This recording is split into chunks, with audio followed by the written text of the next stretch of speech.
My foundational Black Americans.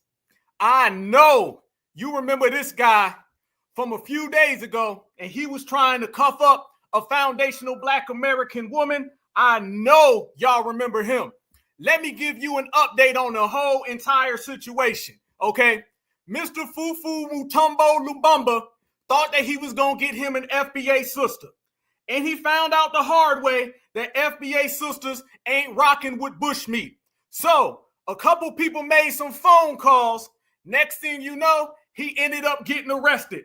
ICE came through, Tom Homan came through, and the whole goddamn family got this man sent up and locked up. Then, on top of that, to make it even worse, we found out, y'all, that he is somewhere out in the jungle now, and he will never see a foundational Black American, so he's going to have to settle with all of the Mrs. Mutombos because FBA ain't rocking like that. So it's been a hell of a year, and we right here, and what we doing is that we taking out the trash, tethers included. Let's go to work. Certified. Everybody knows that all the people don't have liberties, all the people don't have freedom, all the people don't have justice, and all the people don't have power, so that means none of us do.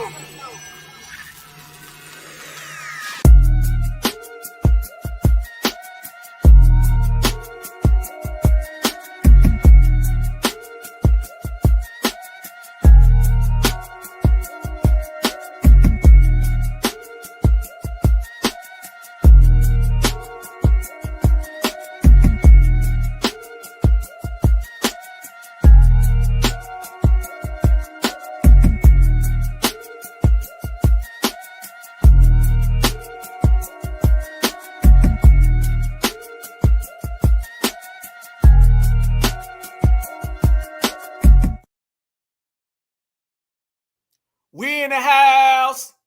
Family, as we come to an end of this year, a hell of a year that has been written in foundational Black American handwriting, just like the history of this country that we created. What we are seeing now, y'all, is the FBA effect in full effect. We done taken down politicians. We done taken down tethers, political parties, organizations, boulets, legacies. Everybody has had to bow down to foundationals, and that's the way it's supposed to be. And what would it be without us taking out the trash and cleaning house? And what would it be without that FBA roll call?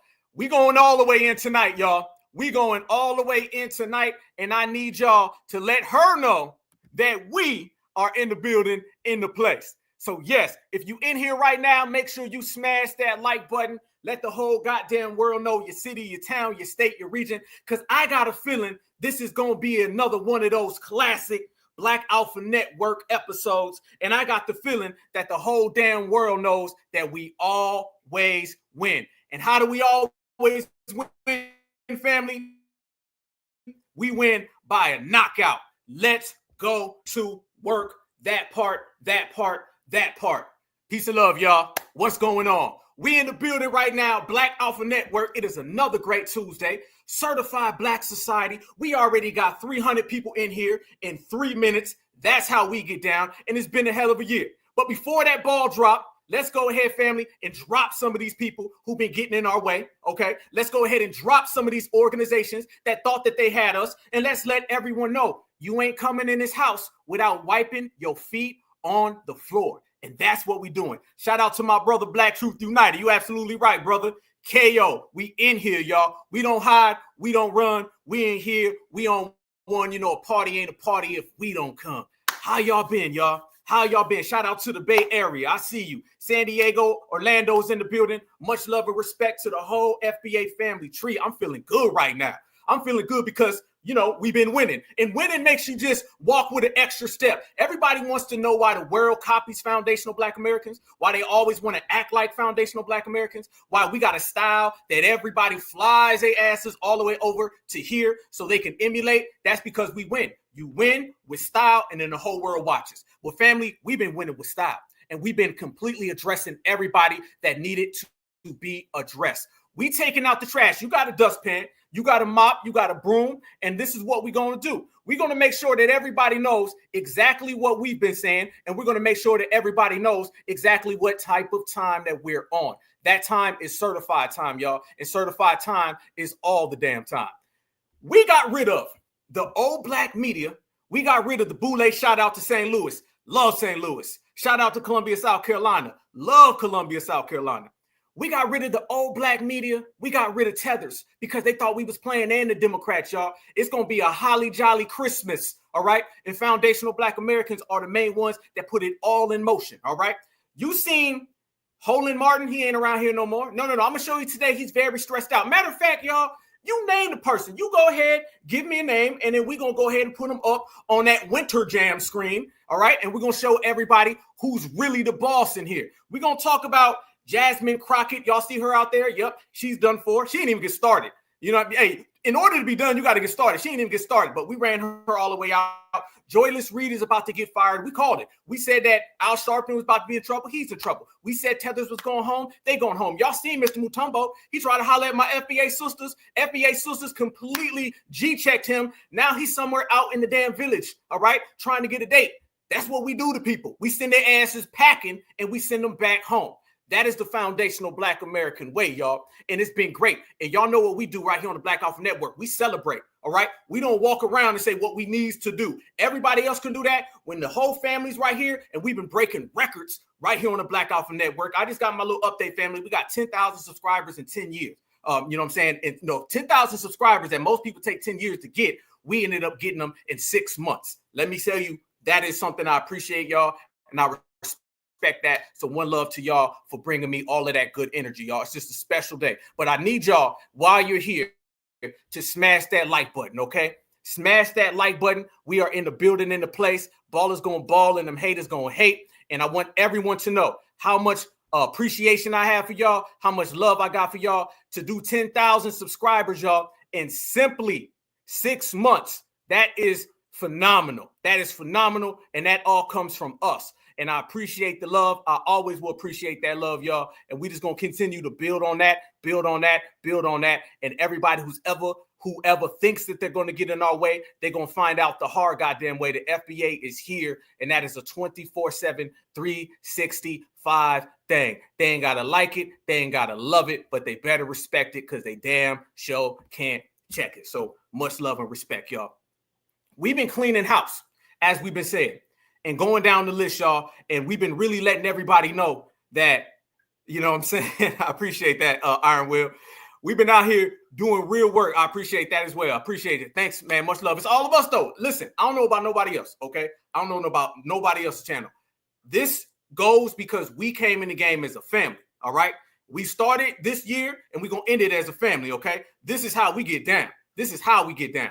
This is us. I don't know about anybody else, but y'all know how we talk. We sat here and did a whole election show, and it was all of us. Y'all was calling all the states and the counties, okay? We said we going to take 50 states, and we're going to put some certifieds in here, and we were calling the election before the news called it. That is what you get in the chat. If you have not experienced this chat, then you don't know what you're missing, and it's an amazing thing, y'all. It's an amazing thing. So things that it takes people 10 years to do, we did in 6 months. And we do 1,000 every time we come out, man. So much love and respect, much love and respect. But since we got all the love out there, let's go ahead and get real extra petty, okay? Real extra petty. And you wouldn't be extra petty if you weren't talking about sending people home that, came into this country fraudulently, ain't got no business being in this country, thought that they was going to disrespect us in our country. And now, family, they're finding out the hard way that they got to go home. And when we say you got to go home, family, we mean you got to go all the way home. No stopping. You can't turn around. You can't hit no U-turns. None of that. You're going to have to go all the way to the place that you fled from.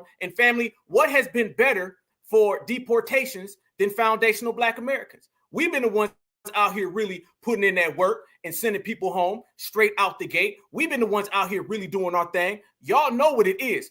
Black is beautiful and beautiful is always black. So when people come around here and they talk about me no black, me no speak English, all them people now, y'all, you can't find them like that. Tell me where you see these people at, because I don't see them no more. You used to see every single person coming around us trying to dictate to foundational Black Americans. Tell me where they're at. we've been putting them in the dumpsters, okay? Every last one of them, right where they belong. Because if you think for 1 second that you are going to disrespect this lineage, heritage, and culture, you got another thing coming. So we starting off the same way that we started off the year. And that's with straight G-checking, gatekeeping, holding down the fort. You're not going to take what we created and put your name on it. You're not going to run around here and act like our city, our country, our town, our region belongs to you. You are in for something else. And that's what the whole tether class is seeing. That's what the Democratic shields have seen. And that's what foundational Black Americans have put on the damn table. So much that we put it on the table, y'all, that they hiding and they running. We done put that on the line so damn much that now they got to deal with the fact that when we say they packing they bags and they out of here, they getting round up in churches, they getting round up in funerals, they getting round up at schools, and there's no way that you could ever hide because foundational Black Americans are outside. If that ain't a hell of a build, y'all, I don't know what it is, but we here right now to get to the point. Look at this, y'all. I'm going to show you that Mrs. Gonzalez Estrada, she knows that her people about to come home. Why are they coming home? It's because we sending them home. This is what happens when you come against us. Breaking immigration news. Trump plans to allow ICE agents to arrest undocumented immigrants at schools, hospitals, places of worship like churches and funerals as soon as his first day in office with an executive order. That is what NBC News is reporting. Since 2011, there has been a policy that has prevented ICE from going into these sensitive locations unless there were certain conditions, like they were looking for a convicted felon or there was supervisory approval. With this, Trump plans to boost ICE's authority to arrest migrants across the country. This idea to rescind the sensitive location rule comes straight from the Project 2025 playbook. A scenario an immigration attorney gave here on TikTok is, imagine you have an order of removal from a decade ago. You go to a hospital in Texas and you told them you're undocumented because you are asked. You have a baby. Thereafter, ICE comes and apprehends you at the hospital. What do you guys think about this? Let me know down in the comments. Share this video to help spread the word and make sure you're following me so I can keep you guys updated. We will follow you all the way back to Mexico. She asked the question, y'all. How do y'all feel about what she just said? Do y'all want to stop them from getting rounded up in churches? Do y'all want to stop them from getting rounded up in schools? Somebody let me know how you feeling right now, okay? Because she talking to all the little Estradas out there. I'm talking to the certifieds. They want to round these people up anywhere you find them, you know, kind of like what you do with criminals. So I'm all the way with it. I'm all the way for you getting rounded up in your place of work. You shouldn't be working any goddamn way. Churches, you should be back in the church in Mexico or Zimbabwe or wherever the hell you're from, not here. And I'm absolutely positively, you know, on board with the border czar sending everybody back across the border. You don't care, Stephanie. I don't care either. I'm with you, my sister. All right. I see the whole family in here, and it looks pretty clear that foundational Black Americans have put it all on the table. Let me make this clear, y'all. That is because of us. All right. And they have been doing a whole lot of funny style things. But when people talk about the border crisis and they talk about these people coming in, those tears aren't going to work. Those tears aren't going to work. Didn't we say that, y'all? We said the tears were not going to work. Yeah, we ain't marching. You absolutely right, family. We not marching. We ain't got no capes. All right. Trump is talking about rounding people up in churches. See, sanctuary cities, aka places that harbor fugitives and criminals, all right? Because remember, there's no such thing as a legal illegal. These people are all illegal. They're all criminals. So tell me anywhere where an American criminal can be harbored and get away with it. Nowhere. So they're ending the sanctuary cities, which means you can't go hide in a church. You can't run to a church and say, I'm free here. You can't get me. Nope. They're going to round your ass up. They're going to round your ass up and you're going to have to go home. This is what is happening. And trust me, y'all, us voting for that couch and us sitting out this election and completely destroying the open border Democrats in the way we did, we set the precedence now that America's not playing about illegal immigrants. All right. Before foundational Black Americans made it an issue, it was never a big deal.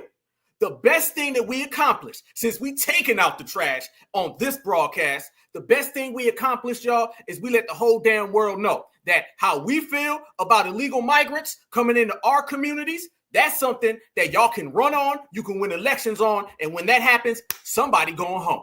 And so much to the point that they done brought out a damn border czar, and I feel like a lot of people feel this border czar is on the same type of time that we've been on. Check this out. If America was a TV show, Tom Homan is most definitely one of my favorite additions to the cast. This dude right here is the human equivalent of a pit bull. You know how sometimes they say somebody's got golden retriever energy, something like that, right? You got Labrador energy. Brother right here has absolute pit bull, lockjaw pit bull energy. This man does not play. Now, something that a lot of folks would not know about this man, Tom Homan, is that he was actually originally hired by this guy right here. As a matter of fact, Tom Homan did such a great job at the border, sending back folks that were not supposed to be here to begin with, that this dude right here gave this guy an award for it. An award.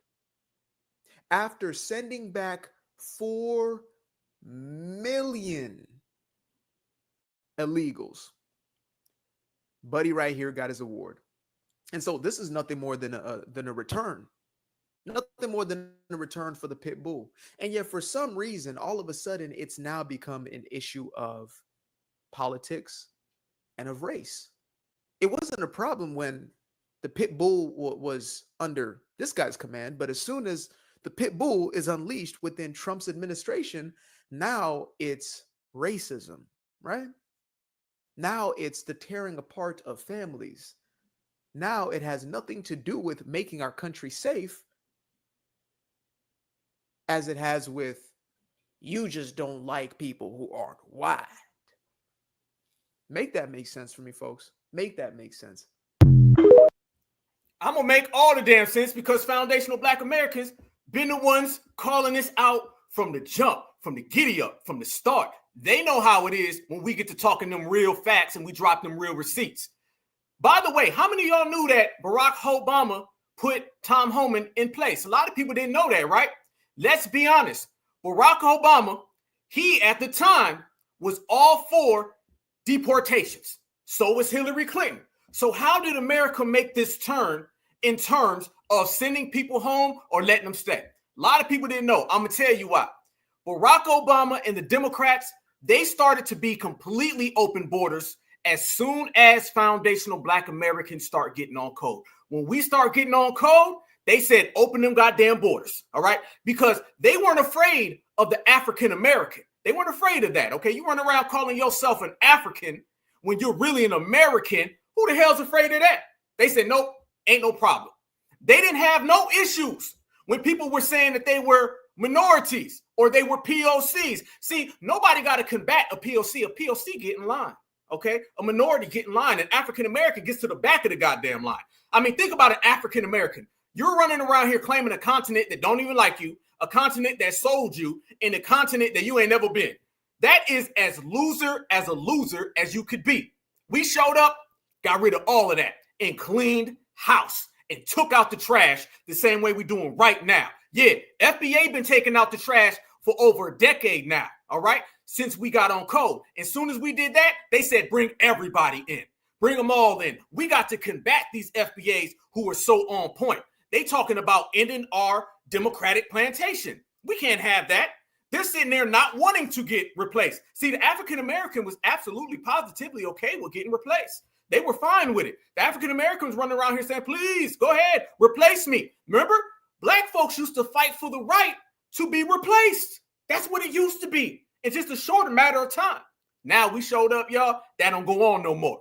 Now that we showed up, we said, I'm going to tell you like this. Close them damn borders, send all them damn tethers home because delineation and deportation, they go hand in goddamn hand. And we're living in it now. So when we said that we was going to clean house, yeah, the Democratic shields, yep, the old Black media, yep. But we started with all of them POCs and them TOCs. People of color, tethers of color, and they ain't nothing more than brothers. And we sending the brother home, the sister home, the auntie, the abula, all their asses are going home. Now, you're starting to see the government come out and say, you know what? I got a better idea. How about we don't just send these people home? How about we start incentivizing people to report them? Remember how we was talking about that when folks were starting to get real incentivized to sending these people home? And we said that we were going to push it to be, made mandate across all the 50 states. FBA said that. Let's go there. This whole thing in Missouri about you get $1,000 for reporting a migrant, that came from FBA. We were the ones saying, let us know. We'll build that damn wall. Let us know. We'll call ICE. Who was really talking about calling ICE? White folks don't really talk about calling ICE. Let's go there, family. We cooking. We got almost 800 people in here right now. Smash that like button, family. FBA, we're the ones who are sending everybody home. We're the ones talking about calling ICE. W's and all the MAGA folks, they would just say, build the damn wall. Build the wall. Nobody talks about the wall no more. Who the hell's still talking about the wall? Because we understand they'll climb over that wall, go under that wall. They'll just open the damn door. I've seen it. They open the door. We showed the videos right here where you open it, people walk in. So the wall don't mean a damn thing. Calling ICE and them handcuffs mean every goddamn thing. So we said, damn your wall, call ICE. Damn your wall, snatch him out of church. Snatch him out of the school. FBA is the reason why immigrants and tethers are going home. Tom Homan and MAGA, all they doing is following our goddamn lead. So when they say they're going to start paying people all that damn money to replace them, when we say, let's make that a 50 states thing, I promise you right now, y'all, we, Foundations, the same way we made sending them folks back to their homelands something, we're going to make it even bigger of getting money and getting paid. Call ICE, get a stack, and I guarantee you it is going to spread like a wildfire. Look at this right here. Every development we said we was going to follow, y'all. Now look, it's starting to get some steam. People are saying, let's do that across the 50 states. So I'm calling right now in Georgia. I want governors, I want senators, I want mayors. I want you to abide by the people and make it a law that we get money if we call ICE and we can spread this through the whole country. Let's go. We have some terrible breaking news coming out of Missouri right now, where a Missouri lawmaker has introduced legislation to put a $1,000 bounty for anyone who turns in an undocumented immigrant. The bill was filed by Senator-elect David Gregory, a St. Louis-era Republican.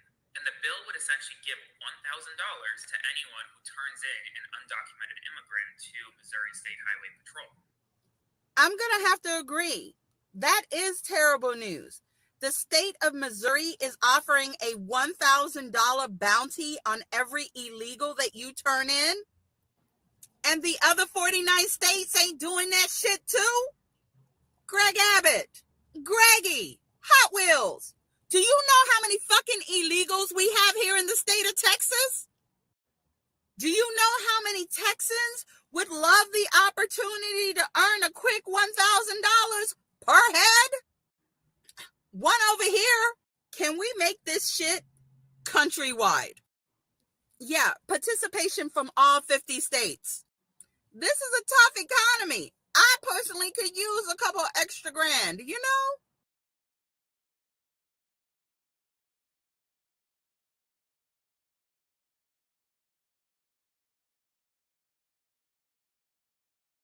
I'll be damned. We back. Talk your talk. That's how it starts, y'all. We tell every Hot Wheels, you ain't lying, homie. Damn right. That's how it goes. We start saying it, now everybody else starts following along. That's the way the game changes, y'all. That's the way it operates. Abbott, I'm not even just on Abbott. I'm talking about Texas, Georgia, anywhere, family. I don't care. If you see a red state, I promise you, y'all, that stuff is going to happen. Get paid. Get money. Go ahead and do it. This is what we on right now. This wasn't even a reality a few months ago. Let's go there, y'all. A few months ago, who was really talking about that? Who was really saying that a few months ago? Wasn't nobody on that type of time a few months ago. No, a few years ago, it was, how dare you separate them people at the border? Those are nice people. Look at Mrs. Estrada, who took her 2-month baby and walked through a desert and jumped over 15 scorpions and 72 rattlesnakes and passed her baby off 19 times to the cartel. That's a good mom. How dare you put that mom in a cage and her kid in a cage and break up the family? Now, Trump and them are saying, hell, We ain't gonna break up the family. We gonna send all their asses together, and people gonna get paid. Didn't we say that was gonna happen? Trust me, y'all, that would not go down if it wasn't for us. That is what it is. And then, like y'all saying in the chat right now, who's to say this doesn't become a success and $1,000 turns into 2,000, 3,000, hell, 4,000? Maybe they start putting in incentives. If you get somebody who's doing crimes with children, maybe you get 5,000 for that. Okay, maybe if you find somebody who's harming women, maybe you get 5,000 for that. Who knows, y'all? Where does it end? Because we know where it started. It started right here. As my good sister always say, FBA did that. So when FBA did that, FBA starts that, next thing you know, it takes off. Because we wouldn't be here right goddamn now if it wasn't for foundational Black Americans. So therefore, we taking it to another level, another time. We on the grind. And if people don't believe me, I said this 2 weeks ago, y'all. If people do not believe me, watch this. Tom Homan now, okay? He's coming out and he's saying he wants to incentivize the American people, the private citizens, to start calling ICE and bringing people in. Yeah, remember, this didn't go on a couple weeks ago, a couple months ago. Nobody said a damn thing, right? Now, everybody's saying it. I'm going to show y'all this. They're talking about paying people to report, immigrants. And I'm going to tell you right now, it's Tweety Bird over here. I'm telling on every goddamn body. I'm telling on everybody. What Usher say? You better have them goddamn papers. If you ain't got them goddamn papers, your ass is going home. I'm telling on the whole damn family. And it ain't hard to tell. I mean, when you see a house and you see 15 people living in it, you better call ICE, okay? And do you get $1,000 for each one? Because you know that $1,000 gonna come in 15s and 16s. You feel me? This is what we on. But check it out, y'all. 3 weeks ago, people were running around here talking about open borders. Remember, Kamala Harris said there wasn't a problem. Nope. She said nothing was going on in Springfield. Nothing was going on in the world, Colorado, right? Okay, that's 3 weeks ago. Okay, about 2.5 weeks ago, you start to see Tom Homan come out and say, we're going to separate the families. We're going to separate the families this way. You're going to get round up over here. You're going to get round up over here. Then we're going to put the families back together and ship your ass out together. That's what Tom Homan was saying 2.5 weeks ago. Then it came up that they wanted to incentivize your average everyday person to get money. That came out about a week ago. Now, y'all, Tom Homan is on actual national television, and let me tell you what he's saying. He says that he wants to incentivize the public and the private citizens so they can go ahead and start reporting, and they can get ICE some type of assistance. Yep. Bad news for them, good news for us, and their bad news travels real damn fast. Watch this right here, y'all. The Borders are openly is telling people that he wants to make the average American citizen a part of this whole program. Fair use, fair use, fair use. In the country, we know they're here. We know there are a lot of them, but we don't know where they are. We have, people that have committed murders and rape. How do you find them? How do you possibly find all of those people? Well, we're not going to find all of them, and that's just a stone cold fact. But we have ways of finding people. I can't really discuss on because law enforcement is sensitive about processes. However, the mayor also agreed. Look, he's got a lot of uniforms in the city that know what's going on in their neighborhoods. The New York NYPD has one of the best intelligence apparatuses in the entire world that he's going to help us with. So we're going to count on every uniform in this city to give us information on where these criminals are at. And also, as President Trump is committed, we're going to deputize every U.S. citizen in this country. Also, as President Trump is committed, we're going to deputize every U.S. citizen. And Trump is committed, we're going to deputize every U.S. citizen in this country to help us find 340,000 missing children, because we need the public's help on this. Every mom and dad knows what it's like. They have a gut feeling when they see something out there in the public that there's something ain't right with that child. So we're going to deputize every one of them to help us find these children in this country to help us find 340,000 missing children. Did this man say he's going to deputize every American citizen? At the same exact time, they're passing laws to give people $1,000 to call ICE and to report illegals. It's starting to look like this whole thing of calling ICE and getting paid is starting to take a life of its own, y'all. Didn't we say this is how it starts? Didn't we say this is how it goes down? Didn't we say that foundational Black Americans have been paving the way? You can't make it more clear than that. Deputize. That means you and me, all of us, you know, the people who built this country, they can't be deported. We are going to be the ones out here getting that real work in. We're going to be the ones out here really telling everybody, when you got to go, you got to go. And it looked like Tom Homan said he going to do some deputizing. Let's bring it on. That's right. And also, as President Trump is committed, we're going to deputize every U.S. citizen in this country to help us find 340,000 missing children, because we need the public's help on this. Every mom and dad knows what it's like. They have a gut feeling. They see something out there in the public that there's something ain't right with that child. So we're going to deputize every one of them to help us find these children. All right. We appreciate your time. Goddamn right. We appreciate your time. You damn right we do. I appreciate your time too, homie. There they go. Snowballing. Good point, my brother. Good point. Snowballing. This is what happens. And all we got to do really, fam, is just stay on code. We stay on code. We stay on game. We stay on point. And then we start pushing things in, okay? We start telling them, hey, you know, how about 2,000? My good brother said it earlier. 2,000. I think 2,000 is fine. Let's work. Everybody want to talk about political power and who you going to vote for in your local elections. Family, us getting together and pushing this policy that's beneficial to us and us really getting behind that, that's how we can start to get some real political power as well, okay? Meaning your state senator, your governor, your mayor, you go ahead, you start writing these people the same way. Y'all know how we get down. We done ran up on presidents. Trust, I ran up on Kamala, all right? You know I don't give a damn. I ran up on Kamala 3 goddamn times, all right? So I don't care about none of that. We can run up on these people the same way we run up on them about reparations, about tangibles, about an anti-Black American hate crime law. We run up on these people. We write them how you want to play it. You want to do it the street way. You want to do it the professional way. All we got to do is let it be known that this policy is one that foundational Black Americans go for. And this policy is apparently something they go for. Let's meet in the middle. Let's do business. Let's start getting them $1,000 per illegal on the table. And I promise you, your local state officials will go all the way for it because they got everything already lined up. The president is down with it. The new border czar is down with it. We're down with it. And apparently the election map is down with it. There ain't nothing else to say, family. It looks like they going to go home and looks like we going to get a stack in the goddamn process. I ain't mad at that. I ain't mad at that. I ain't mad at that. Something else is going on. And we talked about this last week. If people don't see a connection between what FBA is saying and what the borders are, Tom Homan is saying, remember, our brothers and sisters in Chicago, they invited him to come to Chicago. And he went out to Chicago and he met up with all the brothers and sisters with Flip Red in Chicago. All right. Kamala Harris never addressed Black people. She told you, I ain't going to do nothing for y'all. No. Remember that? This man already met up with brothers and sisters in Chicago. All right. Immediately. Donald Trump ain't even president yet. The inauguration ain't even happened. And then he starts saying, we're going to do some mass deportation. We're going to start in Chicago. Isn't the mayor that Black America has been given the most work to, Brandon Johnson? Hasn't it been Black Americans in Chicago that have been calling out Brandon Johnson? And then they tell Tom Homan, we invite you to come on down. And then he shows up and says, I hear y'all, and we're going to start deporting people and putting mayors in jail. And we're going to start with Brandon Johnson. There goes the line of communication. Now it's time for the goddamn business. We putting in real work. Check this out right here, y'all.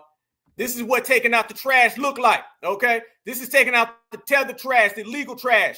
This is taking out anybody who thought they was going to come over here and get a handout something free.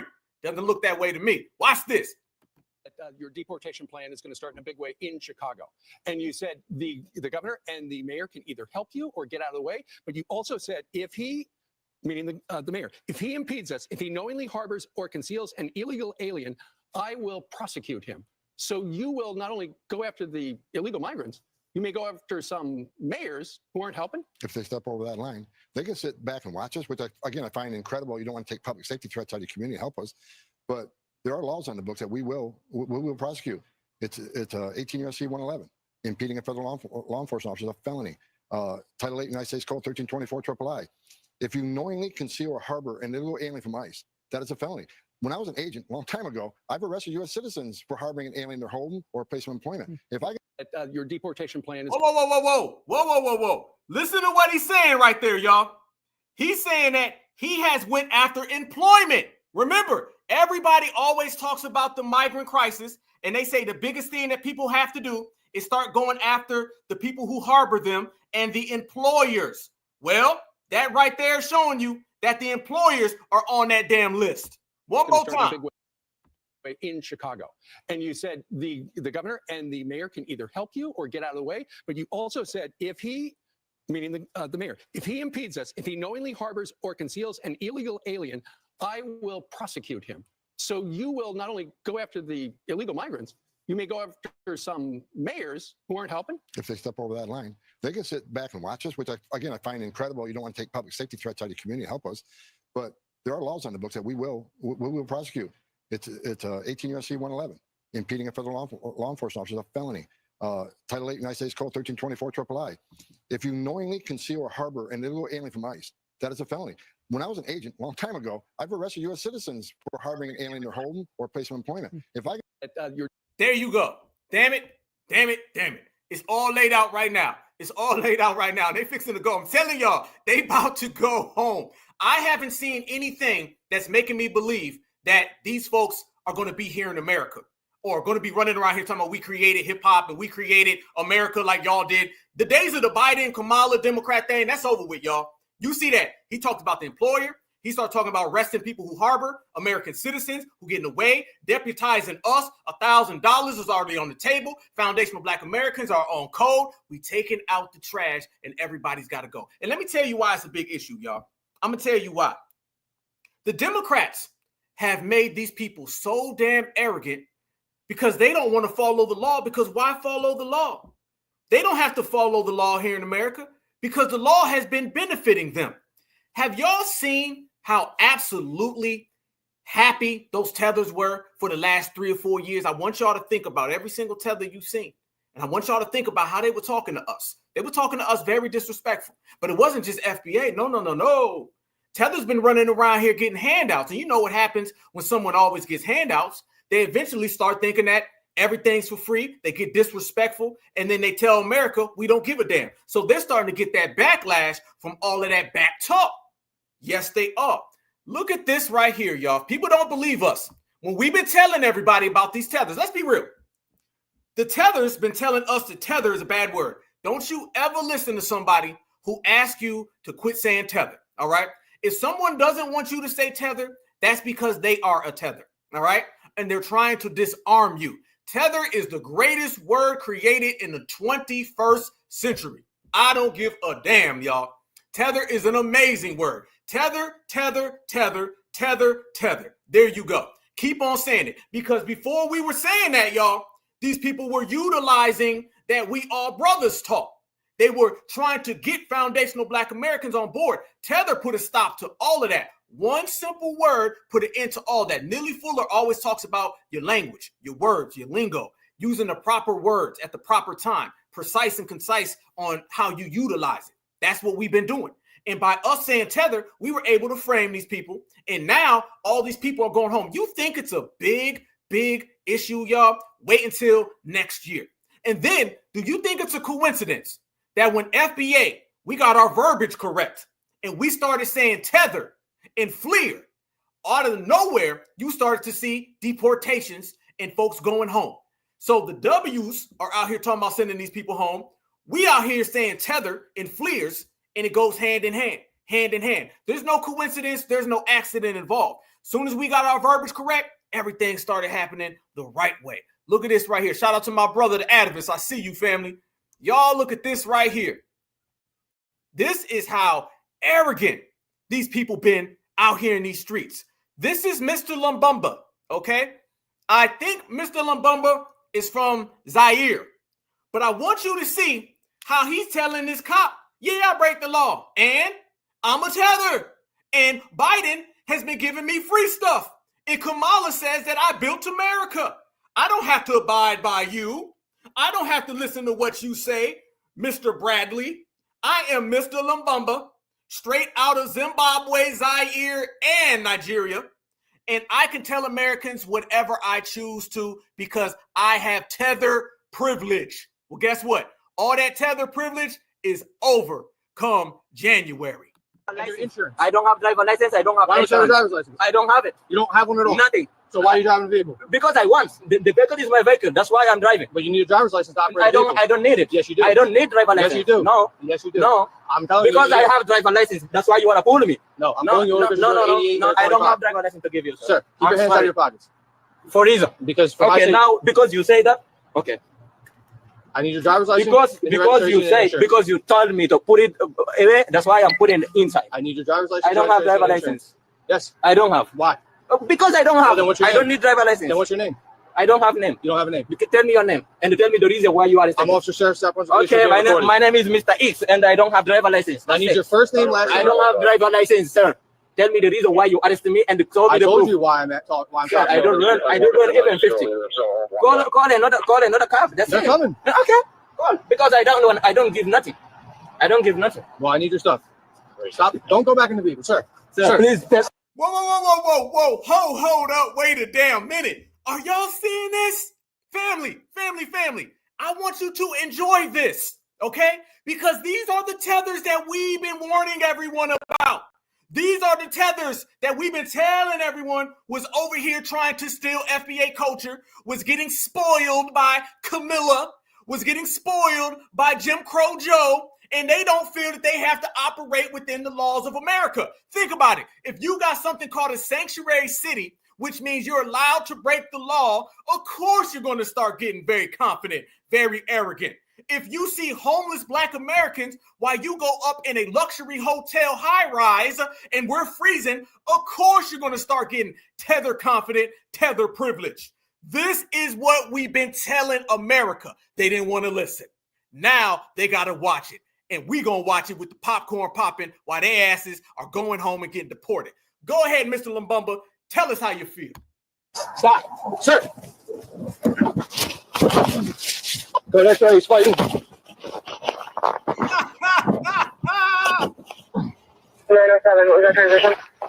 Go next way. He's fighting me.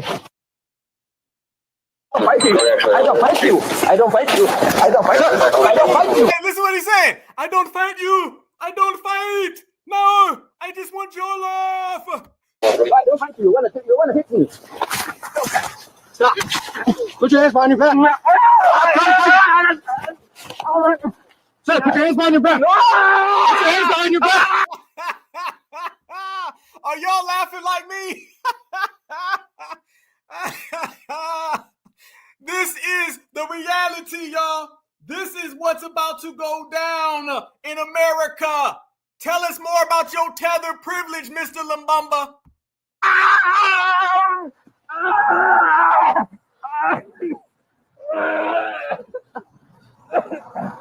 Put your hands behind your back. Sir. Put your hands behind your back.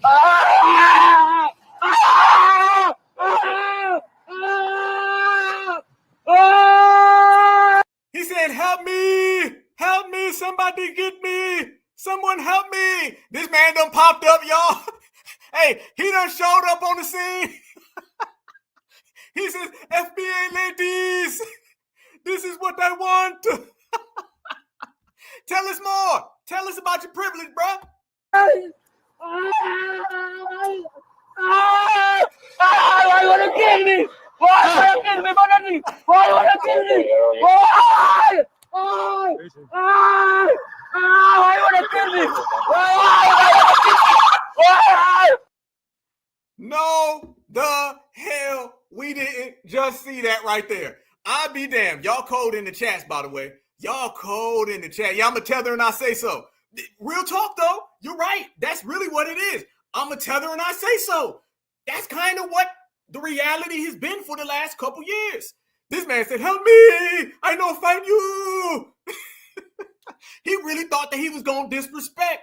He really thought he was going to come over here and just talk reckless and everything was going to be good. That ain't how it worked, man. And notice he started to fold fast too, right? All that tether talk. Nah. See what it is, y'all. Let's be 110 and a half.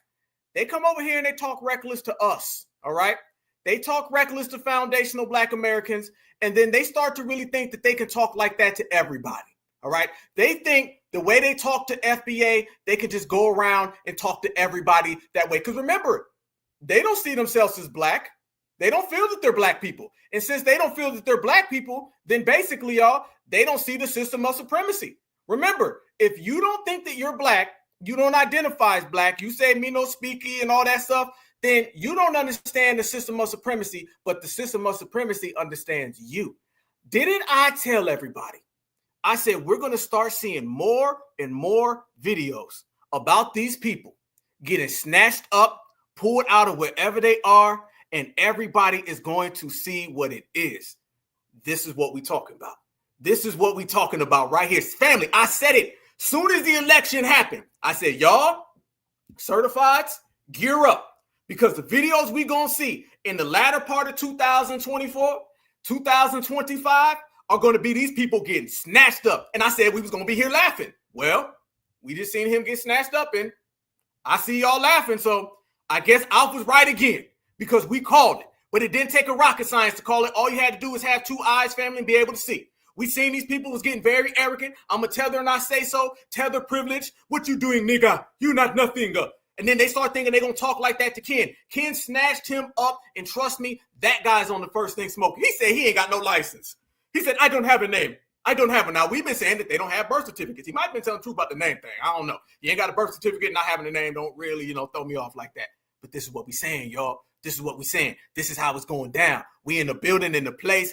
Ballers going to ball, and them haters going to hate. And all the tethers are afraid. That was funny. I'm sorry. I done seen some classic episodes, family, classic videos. I done seen a lot of things come across my timeline. But when Mr. Lumumba is getting snatched up and he out there screaming, notice, fam, all that tough talk went away. Soon as he got snatched up, it was rap. This is what we saying, y'all. These people now are having to deal with what we've always called. I have no feelings at all, y'all, because I remember what was told to us, all right? I remember people running around here disrespecting foundational Black Americans every which way that they could. I remember that. You know what I'm saying? One thing about FBA, y'all, and you know what I'm about to say.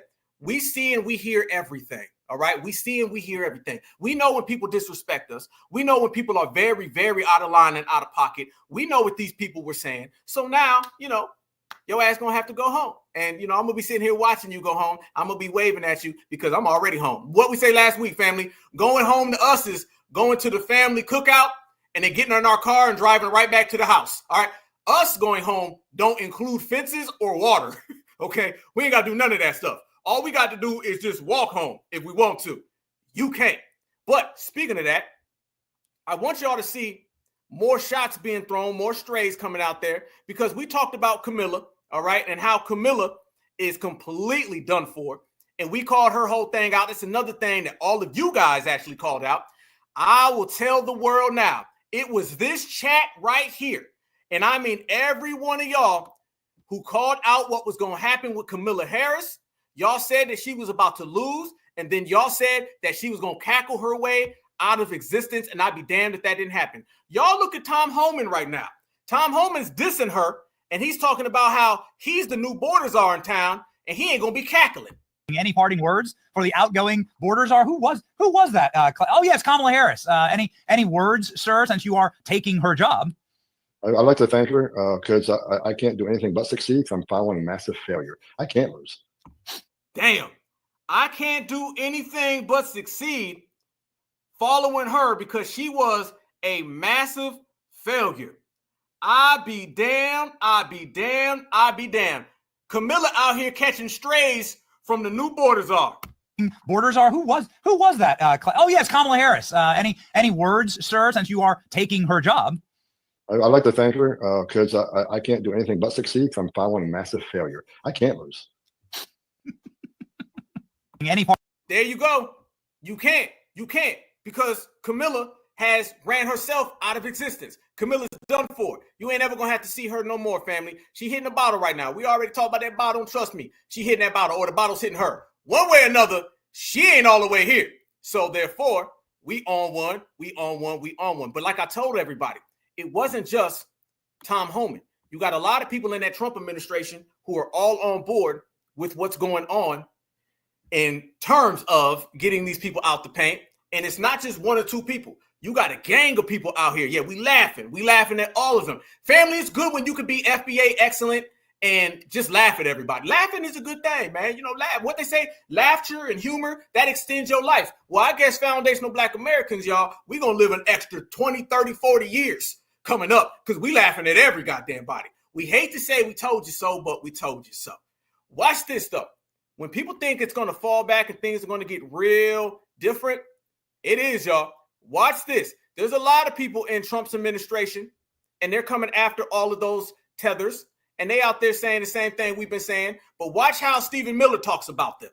But everything in the world is going to change on January 20th. Wait a minute. Didn't we say everything in the world was going to change? I could have swore foundational Black Americans said everything was going to change immediately. I guess we were right again.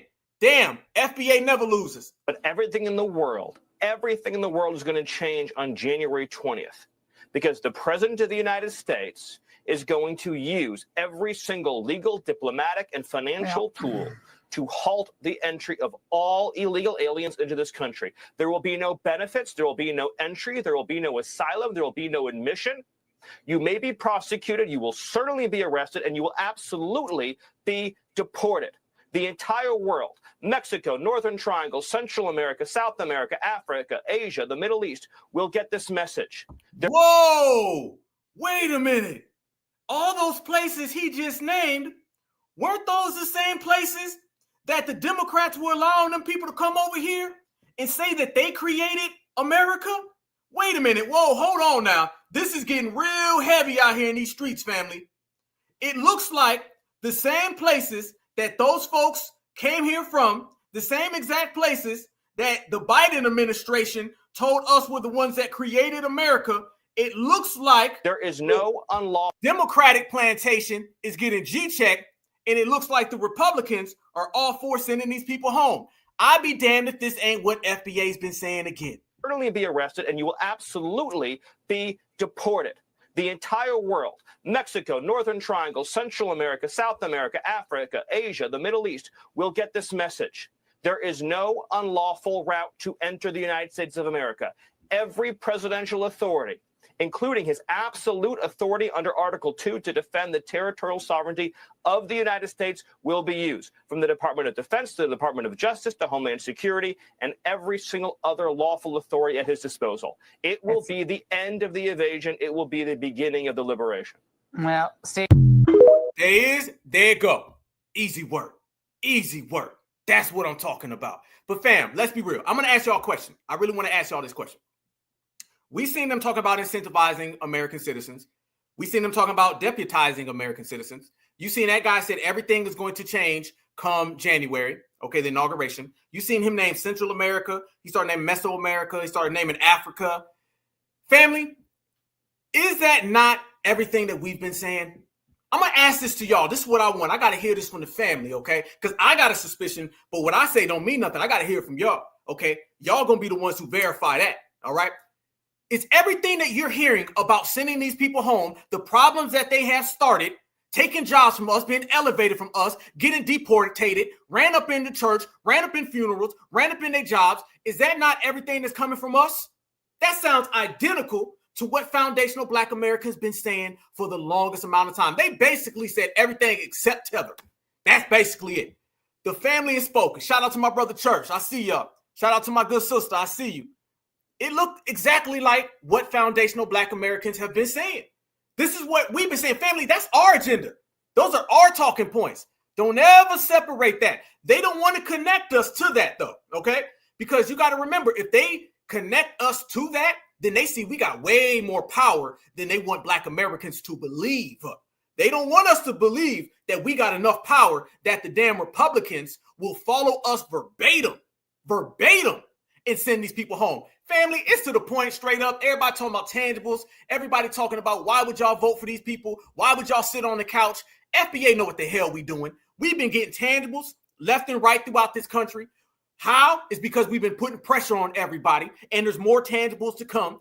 And we are the ones who close them damn borders. I don't even care. At this point, anything I see with immigration, I see foundational Black Americans on that. That's straight up and down. That's all FBA, family. That is all FBA. Donald Trump's mass deportation plan is basically foundational Black Americans' grassroots plan. It's the same damn thing, y'all. They taking exactly what we've been saying, and then they running it. Absolutely right, family. This is what Dr. Claude Anderson was saying years ago. It just took a generation like us to show up and implement it. And that's exactly what we've done. We have implemented every single thing that Dr. Claude was teaching us, and now we're doing it. It's a beautiful thing when you got a master teacher that says things, and then the next generation up does it. That's how you're cohesive. That's why everybody's going home. And how do you know the Democrats are so desperate, y'all? The Democrats are so desperate because they're seeing that they know their party is done, and all of that bringing the illegals in has backfired on them. It's getting to the point now where Joe Biden is literally selling off parts of the border wall. He's throwing tethered lifelines. I want you to examine each party, okay? On one hand, you got mass deportation. You got sending families home together. You got snatching people out of their jobs. And then on the other hand, you got Joe Biden going over to Africa and giving them folks a couple $2 billion before he's out of here. On top of that, now they're selling the border wall so they can try to prevent Donald Trump from carrying out his mass deportations. On the way out, the Democrats are doing exactly why we did not vote for them. What they're doing is, y'all, they're throwing tethered lifelines. They're trying to save every single illegal that they possibly can. Y'all look at this right here. No lie. The Democrats are selling and auctioning off the goddamn border wall so it can't be reused by Donald Trump's administration. These people will never, ever, ever, ever do anything to better us. The Democrats have to go down. The Democrats have to fall. The Democrats have to be exposed. And that's exactly what the hell we doing right now. Y'all check this out. Check this out. Check this out. This is how desperate the Democrats are to save Julio Fernando Estrada before Joe Biden is out of office. These people love the tethers. These people love the illegals more than they love American citizens. We dodged one with them, y'all. Fair use, fair use, fair use. This is about teaching, scholarship, and research. Fair use. Watch this story. Is doing with parts of the southern border wall, the wall that's supposed to keep illegal immigrants out of the U.S. National correspondent William Lajeunesse has the incredible details from Los Angeles. Good evening, William. Well, Brett, the amazing part is President Trump already said he wants to finish building the border wall. So why would President Biden sell something taxpayers already paid for, knowing it could be used? Yet we found huge sections of the wall on an Arizona highway leaving the border to be sold as scrap for pennies on the dollar. It's going to one of 3 locations in Arizona where President Biden is selling hundreds of tons of state-of-the-art steel wall taxpayers already paid billions for and ready to go in the ground when Trump takes office. According to the auction website, the government is taking bids starting at $5 each for each lot of 40,000 pounds of welded steel and concrete, fence, roughly 150 steel beams. Border Patrol agent Art Del Cueto inspected the bollards and said there was nothing wrong with the panels.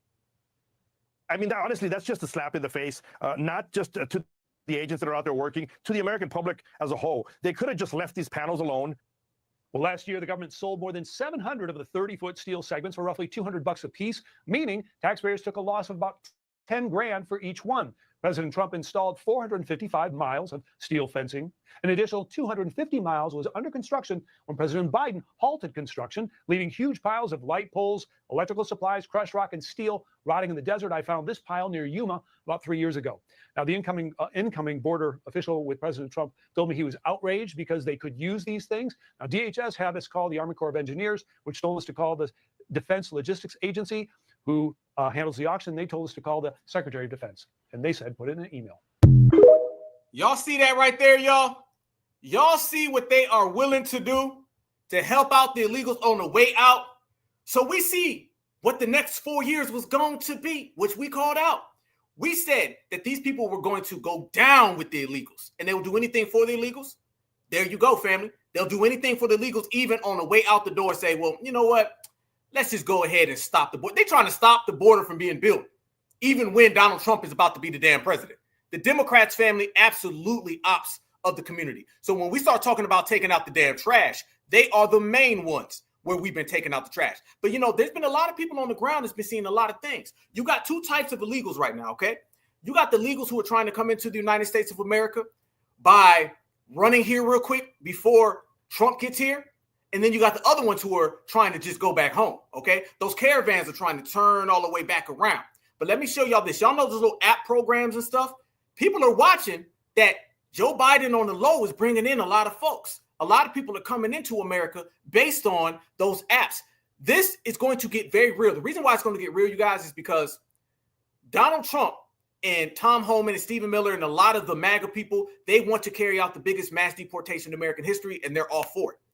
Joe Biden is still trying to bring in a lot of illegals before his time is up, okay? You're going to see a clash between the two of those parties, all right? And I'm not talking about the Democratic Party. I'm talking about the illegal party. I'm talking about the illegal class. The illegal class and the mass deportation Republicans are going to have a clash because we know one thing, the tethers and the POCs don't get it. They've had illegal immigrant privilege. They've had illegal migrant privilege. They've had tether privilege. We seen by Mr. Mutombo, or was that Mr. Lumbumba? Or was that Lumbumba Mutombo? Okay, Mr. Bushmeat, okay? When Mr. Bushmeat was getting thrown on the damn ground, okay, that proved to you automatically what's really going on.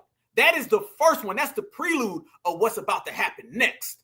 And watch this, y'all. These people coming into America, quick, fast, in a hurry. What's good, family? I see you. Shout out to everybody, pulling in the room. We at about 1.1 right now. We building, we working, we shining, we grinding. Y'all look at all those folks you see. Those are people trying to run into America real damn fast before Joe Biden gets out of office. Ain't it crazy, y'all? This is what's happening. Look at them folks. One is heading in.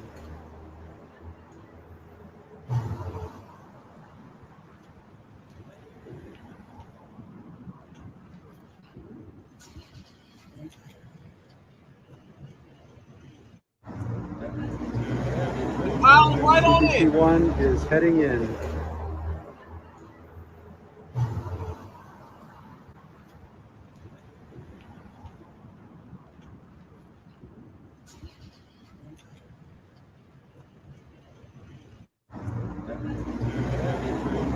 CBP1 is heading in. That is what they're trying to do right now as we speak. That's what they're trying to do. Bring everybody in real fast. But I'm telling you, those people don't understand. What's waiting for them on the other side of the border is Tom Homan, the border czar. Family, if you're seeing this and I'm seeing this, then you know damn well the border czar is seeing this. And if the border czar is seeing all this, then you know damn well he waiting on them. This man right now is literally out here tweeting, target acquired, okay? He's openly telling people that he sees who's coming here to America and he's going to have to handle them. Easy work, y'all. So they're going to be met with a lot of resistance, unlike what they've been met with for the last few years. It's going to get real out here in the field. It's going to get very, very real. But that ain't it. Donald Trump start talking about that border and start talking about how they're selling all of those parts. This goes to show you, y'all, they really setting these tethers up for a hard time because you're pissing off Donald Trump and you're pissing off the border czar. And Joe Biden is about to be in a nursing home. Kamala Harris is about to be in Jamaica hitting that damn bottle. Hell, she's probably doing that right now. Who's going to have to deal with all of this? Mr. Estrada, Mr. Mutombo, Mr. Yao, and anybody else. It's going to be a terrible day. Administration is trying to sell it for 5 cents on the dollar, knowing that we're getting ready to put it up. And what they're doing is really an act. It's almost a criminal act. They know we're going to use it. And if we don't have it, we're going to have to rebuild it. And it'll cost double what it cost years ago. And that's hundreds of millions of dollars because you're talking about a lot of wall. I built much more than I said I was going to build. But then after it was built, I said, we can do some more because it's sort of like water people flow through. And that will pretty much really take care of it. And what happened is they just, as you see, they're trying to sell it for 5 cents on the dollar. And that's really, that has nothing to do with a smooth transition. That has to do with people really trying to stop our nation. And all it means really is that we're going to spend hundreds of millions of dollars more, not even talking about the time. Time would be pretty long, but we'll spend hundreds of millions of dollars more on building the same wall that we already have. And people have already come back to us that have deals at 5 cents and 4 cents and one guy at 3 cents on the dollar. And they offered to sell it back to us at more money than it cost us to build substantially. Can you believe it? So they make a deal with the United States to buy it for pennies. And then they call us and they say, do you want to buy it back? We'll sell it back to you for hundreds of dollars a foot. Hundreds of dollars, from pennies to hundreds of dollars a foot.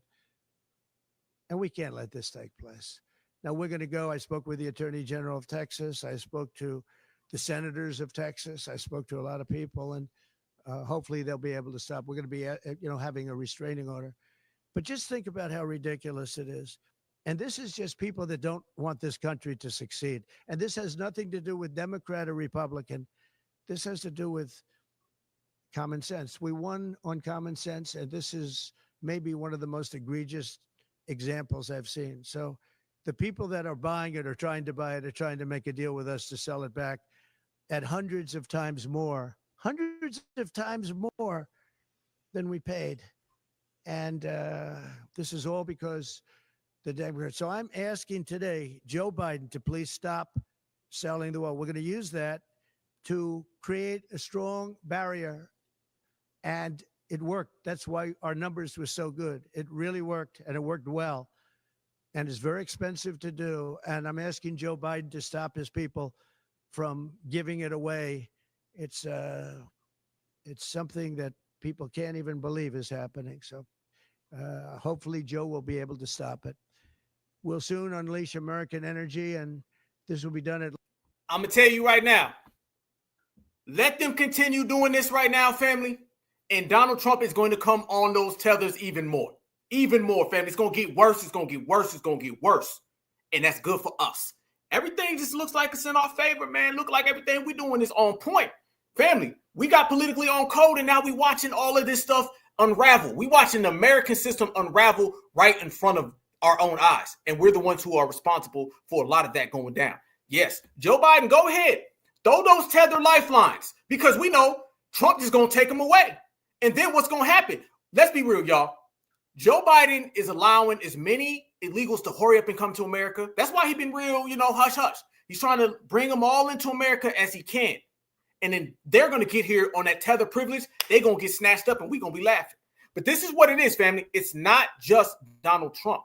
A lot of these people been out here watching what's going on in the streets. Do you know that these people have been showing up in airports, and we broke that down before, y'all. Nobody has been more extensive with the coverage of the real migrant crisis more than the Black Alpha Network, because we've been on it from the jump. Look at this right here. Did y'all see this? This is something that's been going on. These people have been coming to the United States of America. They've been getting all types of benefits and handouts, right? Let me show y'all this right here, though. This is going to be one that's absolutely positively exclusive. And you're going to see that they've been getting paid by Kamala Harris and Joe Biden. Yes, the hell they have. If you're in the building right now, I need you to smash that like button, because we're going down the line. We're putting everybody in check, and foundational Black Americans are letting the whole goddamn world know it's all about us. Smash that like button. Y'all watch this. You're going to see some mutumbos, and you're going to see some money that they've been getting. This goes to show you what we already know. Episcopal Church. These are the names. See, they got them registered. Look at that right there. Okay, let me give y'all some back content. Migrants are being dropped off out of that van. Then they find out that that van is a church that is affiliated with FEMA. You know, the same FEMA that didn't want to give Americans money after and I was one of the people who was affected by those hurricanes. Goes to show you more about Biden, Kamala, and tether privilege. Colombia. ¿De qué país? República. Bogotá, ¿qué país? Nicaragua. Nicaragua, país. República. Colombia. Colombia. Ecuador. Dominican Republic. DR. Salvador. Ecuador. Look what they got in their hands, y'all. There they come out. Watch what they got in their hands. They got papers. These people aren't just coming here without an agenda. They have papers, and they have an agenda of where they're going. These are illegals.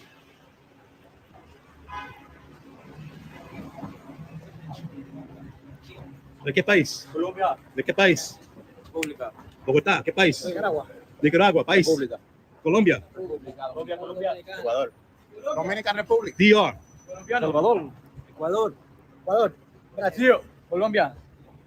¿De qué país? ¿Qué país? Honduras. Honduras. ¿Dónde están los niños? Where the children? Stop. Look what that man's carrying.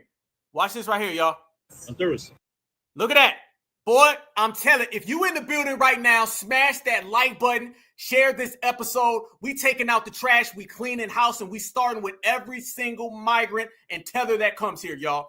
Look at that. You're going to always get this right here on the Black Alpha Network, family. This is the type of time we on. When we regulate all the way. And we've been breaking it down all the way throughout the Biden-Harris administration, and we're going to break it down when these folks is getting sent back home. Look at that. This man has an envelope. He's got bags. He's got written statements on the notepad. He's got even a little wrap around his wrist. Look at his wrist, y'all. Look at his wrist. I want y'all to see this. We here. This is an exclusive. Look at that right there. This man has a number. This man doesn't. He has a social migrant security number. All right? A social migrant security number. These people aren't coming here from way down in South America, hurting and fleeing persecution and trying to be safe.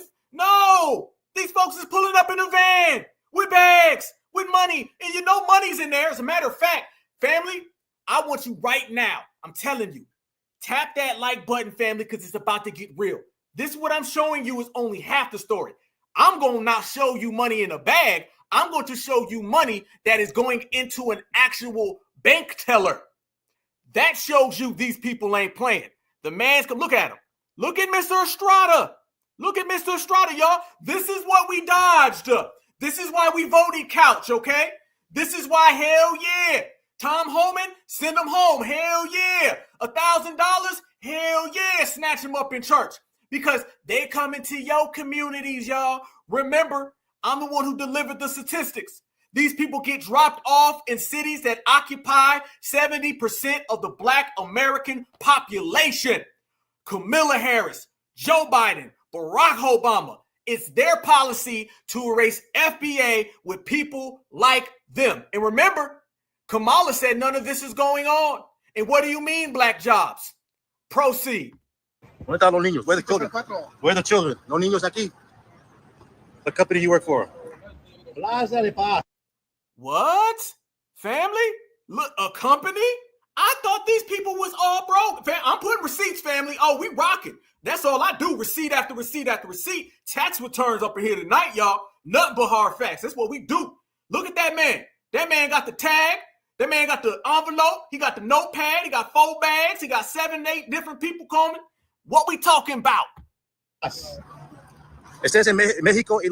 Immigration Ministries. Look that up while y'all here. I know I got some very intelligent foundational Black Americans. Matter of fact, we got the smartest people in the world right here in this chat, y'all, because it's in our DNA. Y'all look that up. Tell me what you see. Tell me what you see. I'll post it so everybody sees. Oh, we not only get to the bottom of this, we get to the bottom and we bring receipts with us. Los Estados Unidos, Plaza de Paz, sí. Refugio. Yo soy reportero. Bienvenidos. Episcopal Church. Oh, there go to church. There go to church. Oh, wait a minute. Damn. The church is behind this too. The same church family that doesn't help out Black Americans. Funny. These are the names. See, they got them registered. Wow. FEMA. Page printed at FEMA Government Grant Shelter Service Program 23 Nofo Trenche. All right. Page 16 of 82. All right. This was on May 14th, 2024. Look at all of those different places. Family, when we say receipts, these are receipts right here. San Antonio, Texas. All right. FY 2023 SSP allocation, $320,000, 600 on top of that, 246 above it, 407. And then at the very, very bottom, y'all, you see 2 million. This is what's going on in the United States of America. But they told us wasn't no problem. Remember, when you go home and you are in your foundational Black American household, remember, we're the ones who stopped this from taking over America. Proceed.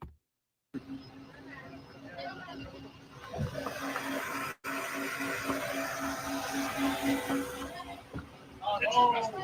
Wait a minute. Ain't that dude that we just seen? Wait, look, no, is this another family? Is that the same Julio? Or is that a different Julio? But I know this man got a bag. And guess who else got a bag? Man right there behind him with a book bag. And by the way, these people are dressed fairly decent. For an Estrada, Estrada is dressed very well. I thought these people were poor. I thought they were coming from second-class countries. Oh, hotel. Where's the hotel located? ¿Dónde está el hotel? El nombre. Yo soy el portero. They're staying at a hotel.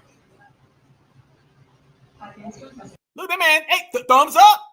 Hey, look like his life is nice and good. No problems with that man's life. He's having good. Thumbs up. Thank you, brother. I got the bag with money in it. Thank you, brother. Oh, hell no. Wait a minute. That pissed me off. Look, no, I'm sorry, y'all. That pissed me off. I got to go that back. No. Look at that damn family. Look at that right there. Look at that, y'all. This man is giving the thumbs up. This is what they're doing, y'all, in the United States of America. This is what the Democrats are doing. Look at that. You got Black Americans, okay? All the hate crime statistics just came out. Black Americans lead by the victims by a football field. You got Black Americans who are starving. You got these folks coming to our neighborhoods, coming to your neighborhood. Remember, they don't go to the W neighborhoods. They come to ours. Look at that man smiling.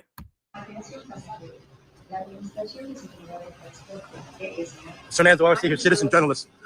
We just caught a number of illegals, like a dozen or so, entering the airport.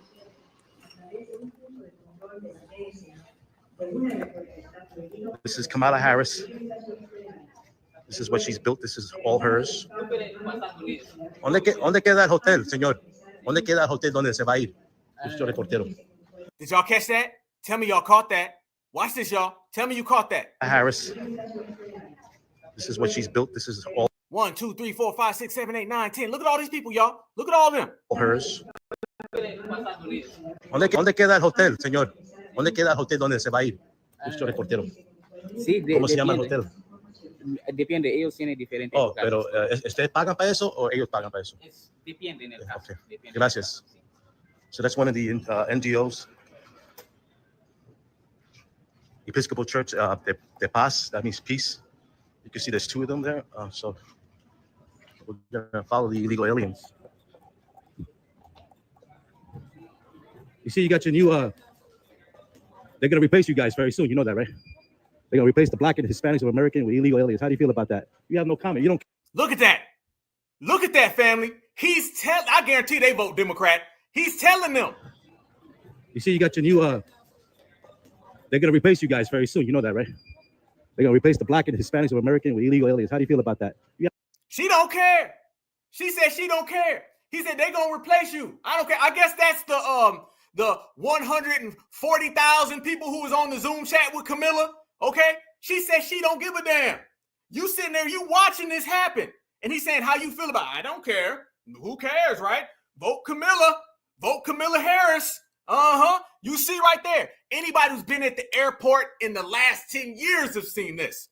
And we were telling everybody this was going on. And that's the same damn response we got when we was trying to talk to them Democrats. Look at this. Y'all know what's going on. Y'all know what's going on. Okay? They're going to replace the Black and Hispanics of America with illegal aliens. How do you feel about that? You have no comment. You don't care. Y'all ain't lying. Hey, you hold on. See, I knew y'all was going to say, see, I love y'all. I love family. I got to. Y'all know what I'm about to do. Y'all know what's about to go down. I'm sorry. Y'all know it because I was thinking the same damn thing, family. Here we go.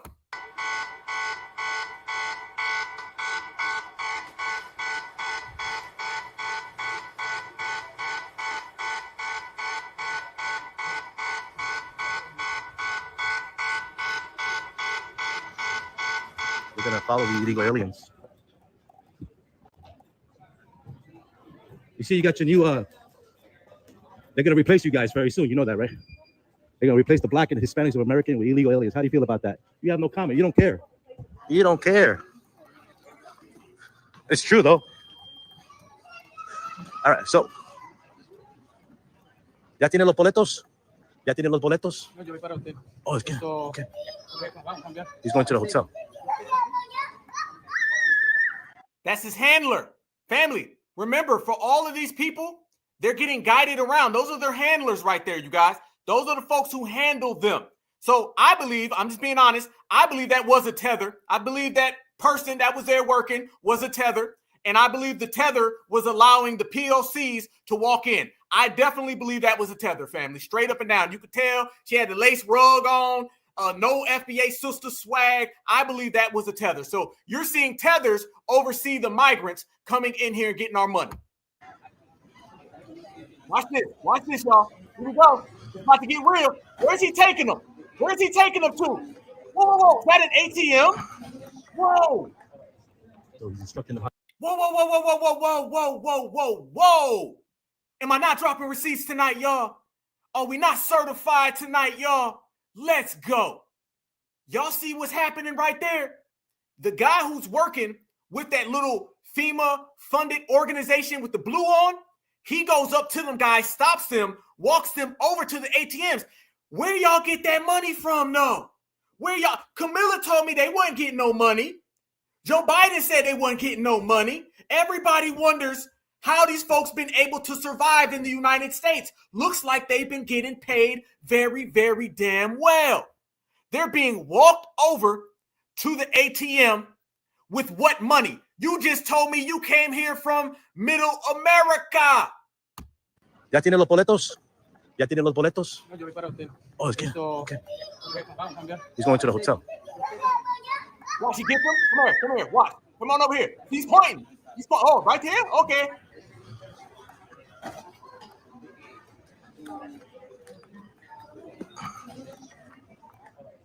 So he's instructing them how to use the machines to exchange the cash into an ATM card.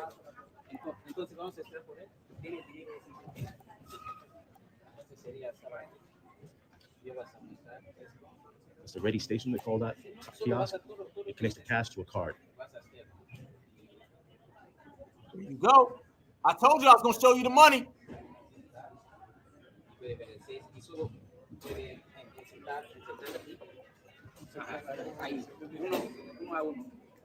Look at that bag, y'all. That man got a bag. Look at that. This man got a bag. Look at that right there, y'all. This man done pulled out a stack. He done pulled out a full damn stack of money. Look at that right there. Where he get this from? I want y'all to remember, by their own admission, all of those people said that they were coming here from South America. All right? Middle, Mesoamerica. None of them spoke English. They're not from America. Where you get that bag full of money? Where you get all them dollar bills? Them ain't pesos. I don't see pesos in your hand, homie. You got some Benjamins up. There ain't no Benjamins on no damn pesos. All right? Where you get that from? Checkmate. You can see he's got the dollars. Putting in the dollars. There you go. They're $20 bills, one at a time. You're watching this real time. My followers. Make sure you share, like, and comment. That's over $150 there so far. And with that, they use the card to purchase a airline ticket. It's another. It's got so far $430. It says on the screen. $430. You rocking with the Black Alpha Network. Y'all know we bring that fire. There they go. Checkmate. Look at that right there. I'm going to show you what it is. We going to put it on the table. We got the certifieds. We in here 1.1 thousand people deep on a Tuesday in the almost last week of the year. We here. That's $430, family. Where Julio, Hernando, Diego, Sanchez get that money from? They told us wasn't no problem. Yeah. Now you see why they got to pack their bags and go home and we don't give a damn. Somebody going to get the money, and it looked like they was getting the money without even working for it. Is that $440? $430.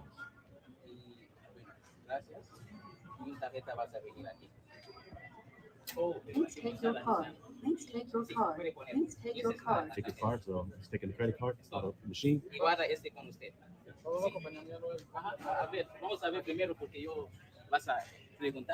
We'll continue to follow them.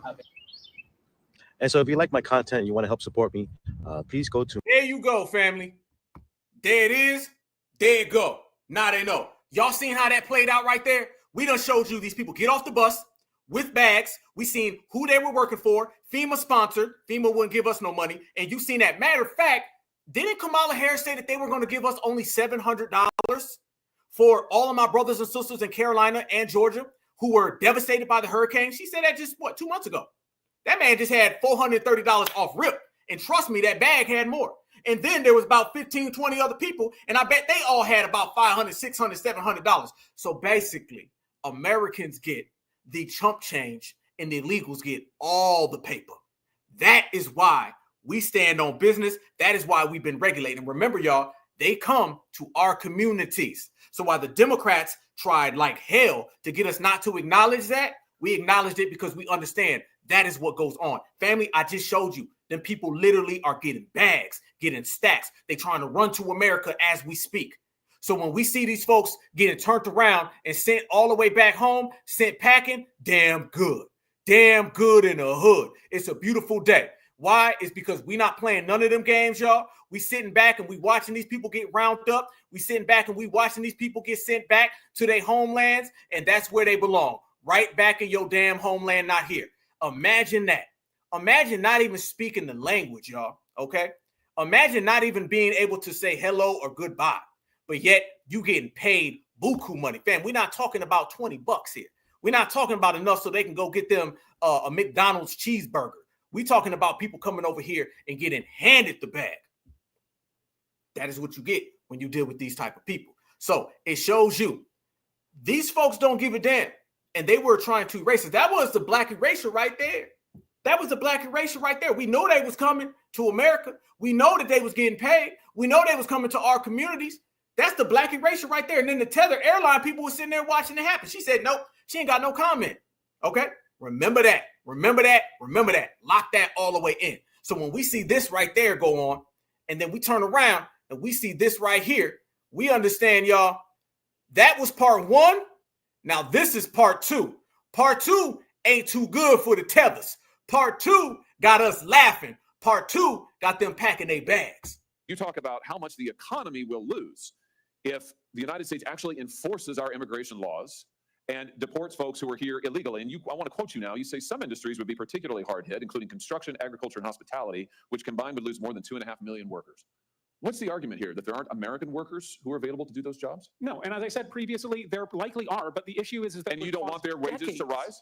I think that we want to pass a path to citizenship so we can have a level and fair playing field for every American. Why would you want American citizens and those who are here lawfully to have to compete against illegal immigrants who, by the way, are often paid not minimum wage, who are not given the federally mandated benefits precisely because they're here illegally? Why would you want to drive down the wages of millions of working Americans who can't get those jobs in construction, agriculture, and hospitality because illegal immigrants are getting them, suppressing wages in the meantime? Why would you want to do that? Well, if you've been here for my initial testimony, you know I don't want— Oh, listen, I read your testimony word for word, and I've been watching it, and I know what the answer is.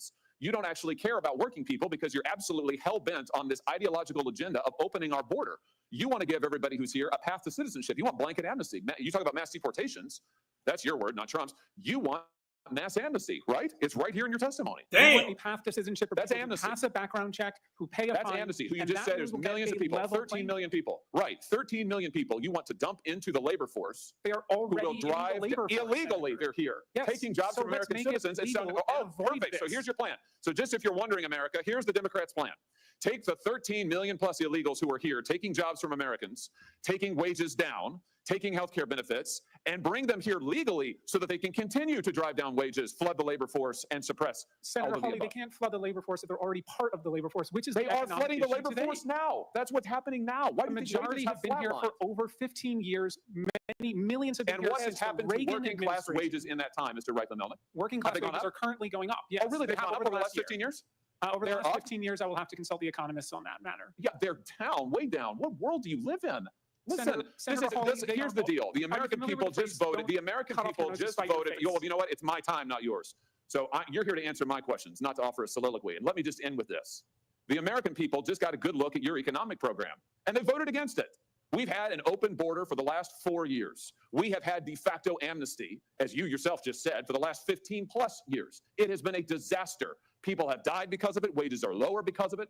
Our streets are in chaos because of it. And now you and the Democrat Party just say more of the same, more of the same. Let's double down. I would just say to you, I think that's insanity. I think it's total insanity, and the American people do too. Senator, there they go. It's a big shift from all that damn money to getting G-check right there in front of everybody. You see the difference? We see the difference. Everybody sees the difference. Big difference. Damn, he put him in check, didn't he? Dude, like, man, what do you mean? And the American people, again, let's go there. The American people voted against all of that illegal immigrant privilege, all that money that they were getting. And they did it based because we were the ones exposing it, highlighting it, and then everybody started to follow board. And then it just turned into something massive. Like my brother said, it snowballed. And it's all because of FBA. And family, they've been out here trying to send anybody they can to try to run interference. You got a lot of Democratic shills right now. Because remember, it was the Democratic shills who never brought up immigration. Okay, remember when Donald Trump said that they take black jobs, all the black Democrats are like, what you mean black jobs? Like they didn't understand it, right? Okay. Well, however, you got a lot of Democratic shills who are out here and they're trying to get to the point. And you got a lot of them who just don't understand the plantation is gone. There's no plantation anymore. It's one thing to tap dance for Kamala. It's another thing to tap dance for 2028. Anybody out here tap dancing for 2028 is just another lost slave. And you got a lot of lost slaves out there. There's this one individual who's been running around here. And every week, I don't know if the Democrats are trying to make this person like, I don't know if the Democrats are trying to make this individual like their new go-to shield. But I'm telling you right now, it's not going to work because nobody's rocking with this person. Y'all know who exactly I'm talking about. Check this out right here. What's her name? Jasmine Crockett. Y'all been seeing her running around here. Y'all remember a few weeks ago, she gave that little testimony where she was yelling and she was in there talking about, man, I don't give a damn. I don't care. What y'all gonna do? She goes out there and plays like the real hood chick role in politics. I hope she doesn't think that that's going to grant her any positioning because there is no positioning with the Democratic establishment. Only thing there is, family, is getting G-check in the process. Watch this right here where she is basically admitting that it's because FBA that Kamala lost and the Democratic plantation went down. If you listen, they'll admit it. Why do you think Democrats lost, and what do you think needs to happen by the midterms and the next presidential election in order to find your footing again? Well, Kristen, no disrespect to you. I think you do great work. But the reality is that those that tune in to traditional news sources, they absolutely went for us. And we know that the standards that you have to live by as an old black media actual journalist are completely different from other platforms. And so we know that we were winning for those that were tuning into the traditional news sources. But when it came down to people getting their news from places that really aren't even news sources, they were going. Black Alpha Network. That's who she's talking about. She's talking about the new black media, family. She's talking about Black Alpha Network that just showed and exposed that migrants have been coming over here. They have been getting money. They have been getting elevated above American citizens. They're talking about the same black media that we represent, the people. She's trying to basically tell everyone, if you did it the old way, you're good. If you did it the new way, you're bad. For Donald Trump by 19 points. And that is exactly why we lost. The reality is that we're going to have to play in spaces that we've never had to play and make sure that we're communicating in all ways. Unfortunately, we can't just rely on the mainstream media to get our message across. Why? No, homegirl. No, freeze at ease. Now what she's trying to say, family, is they got to basically come out and win over some of the younger people. I'm here to tell you that ain't gonna happen. They're upset that the new black media resonates with the people out here in the street. That's the issue. They put all of their eggs in the baskets of the Rollins. Remember, they didn't ever want to come talk to us. They didn't have nothing to say about what we were saying. Only thing they wanted to do was go talk to the Rollins and everybody else that was outdated. And then they found out the hard damn way. Boy, she really thinks she's gonna be like the new Shield, don't she? Don't she? But that's them admitting, fam. Listen, that's them telling you that they lost because of us. She said it. We lost because people who get their media outside of the establishment did not vote for us. Outside of the establishment is the new black media. What is more outside of the establishment than us? We are the ones who stayed over here and they stayed over there and they went down. They didn't want to come talk to us. Our brother Tariq put up an actual invitation to Donald Trump and Kamala Harris. Kamala, you talked to all these black folks. You went to the Shade Room. You went to the Breakfast Club 2 or 3 different times. You got all them softballs. You paid Roland Martin. And think about this, y'all. She paid Roland Martin $350 for an interview that only got 130,000 views. Damn. $350,000 and he only got you 130 different viewers. And then the likes on the channel were low. And then everybody unsubscribed to him. And then it got exposed that he was taking the bribe and giving softball questions and getting softball answers. Al Sharpton, he took the money on the low, didn't report it to MSNBC. Now all the people on MSNBC want him gone. You going there, family? You going there? It didn't give you no results. So she's telling everybody, we lost because of FBA. The black grassroots completely annihilated us. The Black Alpha Network completely destroyed us. Don't I always harp on victories? And I always say, we ain't like everybody else, so our victories don't look like everybody else. I always say, we ain't like everybody else, we move different. And if you watch and you observe, they'll tell you. See, there's this thing that they don't tell you when they take losses. Hell yeah, they have temper tantrums, just like the tethers that they bring into this country. They tell you off top that they lost. Only issue is, though, when they lose, y'all, and we listen and pay attention, they'll basically say FBA did it. And you damn right we did. That wasn't it, though. She's been going on, family, on this little media tour, basically still trying to blame Black Americans for everything. And she's one of the people that has been getting taken out with the trash as well, because ain't nobody rocking with her. We understand, y'all, that she has no place in the party. She's not going to garner anything. Nobody's rocking with her at all. And FBA are the ones in front of it. Check this out. More and more babble. Texas. She understands she ain't going nowhere but to the dumpster. That we really get to the nitty gritty on Texas, because this is hilarious to me. Texas added 2 seats. In 2020, according to the census, and we know that there was a significant undercount, specifically in Texas for a combination of reasons, but we know that specifically Texas added 4 million people. Of those 4 million people, do you want to take a guess at how many were Anglos? Just a guess. I'd say a majority. 180,000.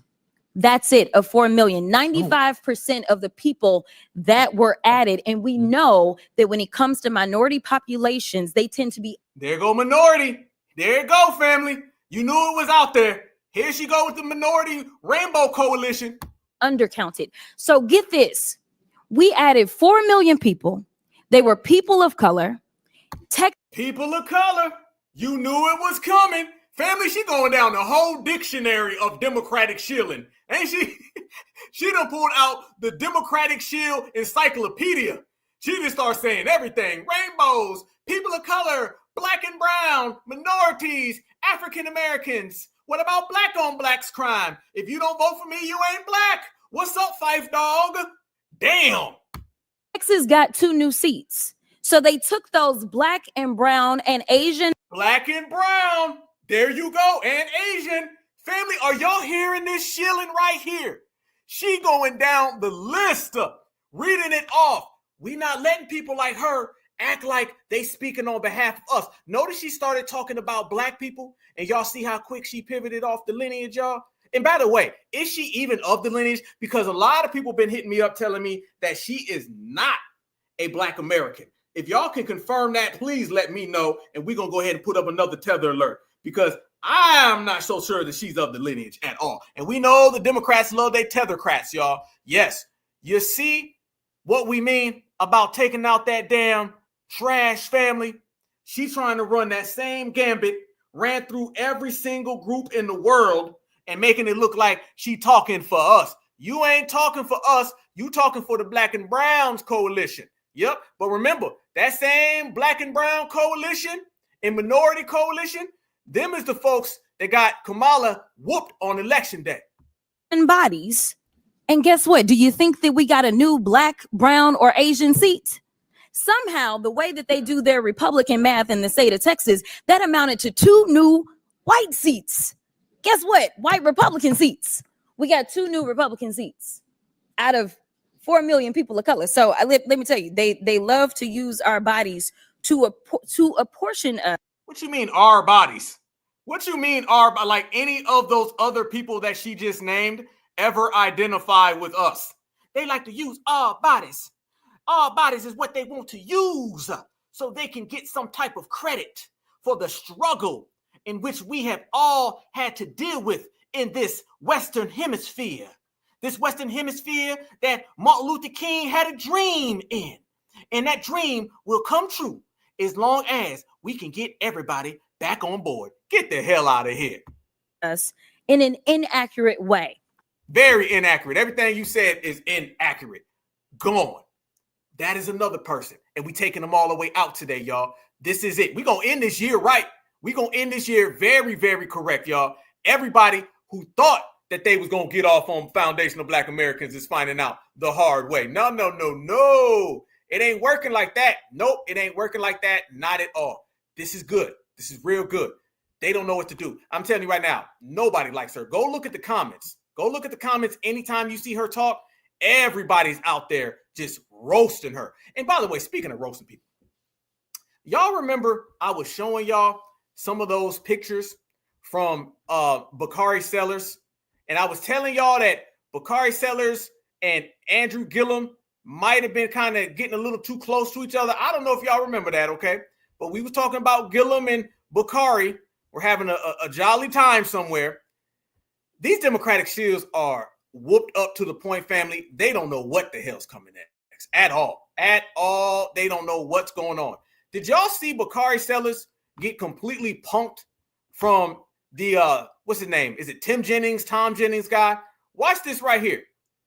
Y'all remember that Michael Erica Dyson, that's his name. He was on there talking reckless, right? Michael Erica Dyson and that Tim Jennings, and he said, yeah, but you probably want to slide in somebody's DMs because remember, Michael Erica Dyson got caught. He basically called him bluff in front of everybody. Y'all look at this right here. This man got completely checked in front of everybody. Watch this. Bakari thought he was talking, and old boy said, don't touch me. And Bakari sits there and just smiles it off. Democratic shields are done for, y'all. It ain't sweet out here in these streets. That's why I'm saying we're not going back and forth with them because there's nothing to go back and forth with. Y'all, they lost and they hurt. And that Democrats did not do a good job in telling our story. We did not do a good job of addressing the pain that Americans felt. We said that one of the mistakes we made throughout Biden's campaign was saying, Biden's presidency was saying that inflation was transitory. Like those things were not accurate because there are people who were out there feeling the pain of the price of eggs, feeling the pain of the price of whiting, like my dad at Piggly Wiggly. Those things were real.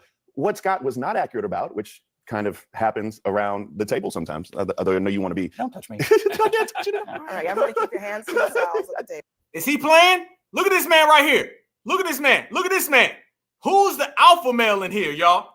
Look at that. That man said, don't touch me. And he goes, he started laughing and stuff. He thought it was funny. Dude ain't playing.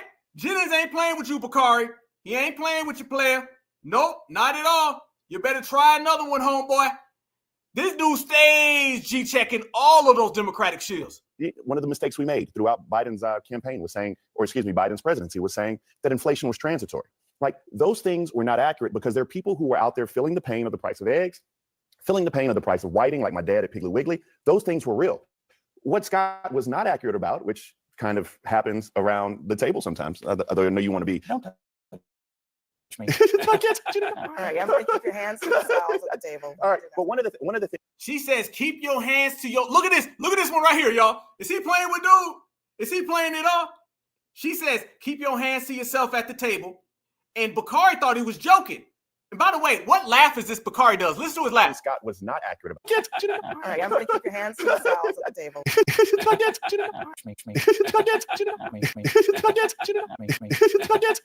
right, everybody keep your hands to yourselves at the table. All right, but one of the things, Scott. Damn.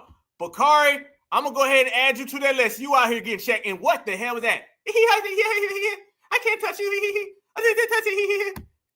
Like, here, y'all. Another one gone. Bakari's done. Nobody cares. I seen Bakari Sellers in real life. Dude is exactly how that was. Getting G-checked by W's all the time. He's done. He's gone. And family, that wasn't the worst part about Bakari Sellers, family, because he out here on the internet completely getting roasted. I seen something that came across my timeline just the other day, y'all, and I had to share this with y'all. These Democratic shields ain't got no business talking at all. I mean, none. I want y'all to see this right here. Okay, that man got checked. He's sitting there smiling. Oh, buddy just sitting there going, basically saying, he told him, don't touch me. And then the lady said, okay, let's keep our hands to ourselves. And he said, okay. He thought he was going to cook, but he didn't. And speaking of thinking that you're going to cook and you're not, he's been on the internet going back and forth with a bunch of people from the Republican Party. And he's saying a bunch of suspect stuff. He's saying a whole bunch of YMCA stuff, okay? Real YMCA-ish. Y'all look at this right here from Bakari Sellers and tell me, y'all be the judge. Because I want to show y'all this. I retweeted this. Y'all not follow me on Twitter. Make sure you do. Black Alpha Net W1 on Twitter and Instagram. This is the pause moment of the year. Okay, y'all? Pause moment of the year. Pause, pause, pause. The same Bakari Sellers that I suspect was getting a little too frisky with Andrew Gillum. I want y'all to see this right here. He ends up trying to talk to somebody and go back and forth. I think that he thought his clapback game was good, but it wasn't. And he ended up saying this. Y'all look at y'all screen. Look at your screen right now. The guy says to Bakari, he says, eat a D-I. Y'all know what I'm talking about. Okay, y'all fill in the blank, okay? Okay, let's just say it's got a C and a K later. He tells Bakari, eat a D-I at Bakari Sellers. Or better yet, move the F out the way. Look how Bakari responded. Bakari ended up responding and saying, I'm new to this. How do you normally eat yours? What? What? Pause. Hold the hell up. Did the man just tell you to eat something and you responded and said, I'm new to this, admitting that you do? And how do you normally eat yours? And then you wanted a suggestion on how to eat it? Are you kidding me? Family, there can't be enough pauses on here. I wish they had a pause emoji. But is it really Iron Will? I'm with you, brother. I was thinking the same thing. I was thinking the same thing, y'all. This man literally responded and admitted to it. He says right here, I'm new to this. How do you normally eat yours?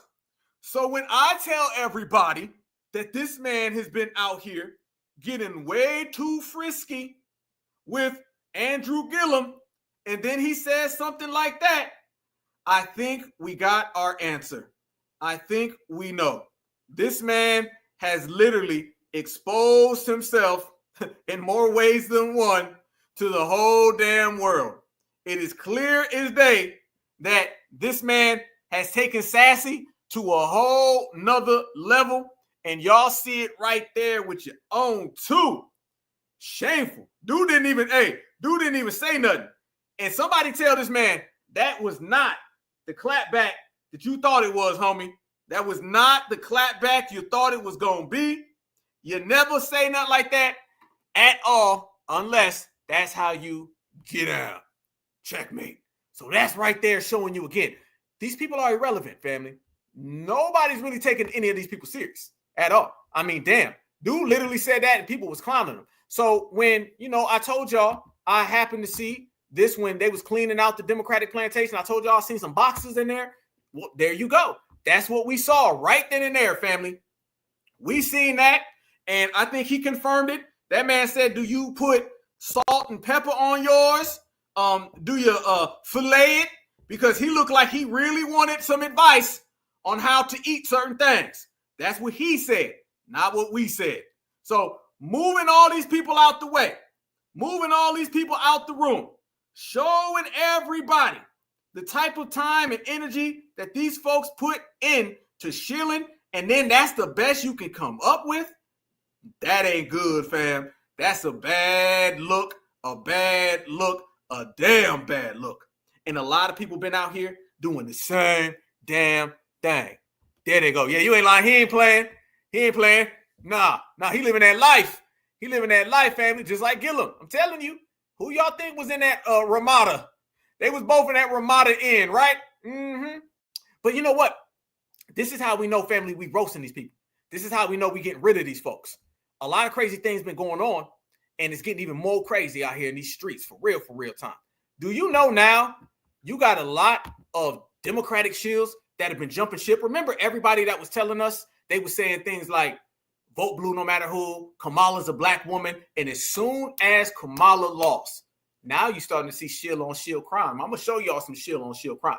Remember, FBA created tether on tether crime, and we created shield on shield crime. It's getting real in the field when you see a shield versus a shield. There's another guy out here. Y'all remember this dude? And I'm not even going to have to play the tether alert because y'all already know what it is. Y'all remember when this man was running around here telling us how we need to vote for Camilla and all these things?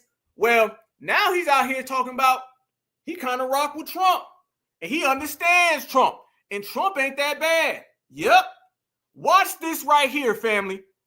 Stephen A. Smith started talking about how Donald Trump was treated unfairly and how Kamala failed, just like his barber and that hairline failed. But to make that even worse, family, he done pissed off Roland. Roland and Stephen A. Smith is going to be the Democratic Shield versus Democratic Shield battle of 2025. And I'm here for it, and we in the front row. Watch this, y'all. Fair use, fair use, fair use. The news comes amidst a bombshell report from the Justice Department that revealed the FBI had at least 26 confidential informants on the ground when the Capitol was stormed on January 6, 2021.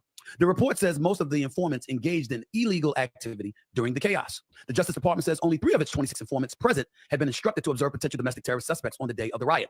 The rest of the 23 appear to have gone to the Capitol on their own accord. Upon hearing news of the report, Vice President-elect J.D. Vance posted the following on X, quote, "For those keeping score at home, this was labeled a dangerous conspiracy theory months ago," end quote. Didn't hear anything about that for the election. Didn't hear anything about that when the quote-unquote insurrection was broached by Vice President Kamala Harris as the Democratic nominee. The belief that Donald Trump was a danger to democracy and using this as a profound, illuminating bullet point to make that case. And now here we are yet again finding even more evidence to Donald Trump's claims when he articulated that the process is rigged. My big issue is that I'm really sick and tired of every time I turn around finding something else that the Democrats have lied about or downplayed or misrepresented along the way. I mean, wait a minute. Weren't we saying that though? Because remember, they downplayed the migrant crisis. Nobody like you, Stephen A. Smith, said a damn thing about it. They completely denied foundational Black Americans tangibles and resources and benefits. You didn't say nothing about that either. But now you want to come and talk to us about how maybe the Democrats have been wrong. Family, everybody's jumping off that Democratic ship. It is sinking like the Titanic. And you see water splashing everywhere because they trying to get into a lifeboat so they can get far the hell away from it. But people like Roland, he don't like people like Stephen A. Smith talking about his favorite party. So this shows you it's about to be shield on shield crime. And foundational Black Americans always win. See Republicans like Megyn Kelly or Officer Tatum or Candace Owens or, the Sean Hannitys of the world. You know what I'm getting tired of? You know what I'm getting to the Democratic Party? You know what I'm getting really pissed off about? I'm getting really ticked off. And every time they open their mouth about something pertaining to y'all, they seem right to make the case. What? Wait a minute. Are you saying that the Democrats aren't who they say that they are? They're not doing what they said that they did? But when the Black grassroots, the Black Alpha Network certified Black society said that, you told us that Camilla was a Black woman and we need to vote blue no matter who.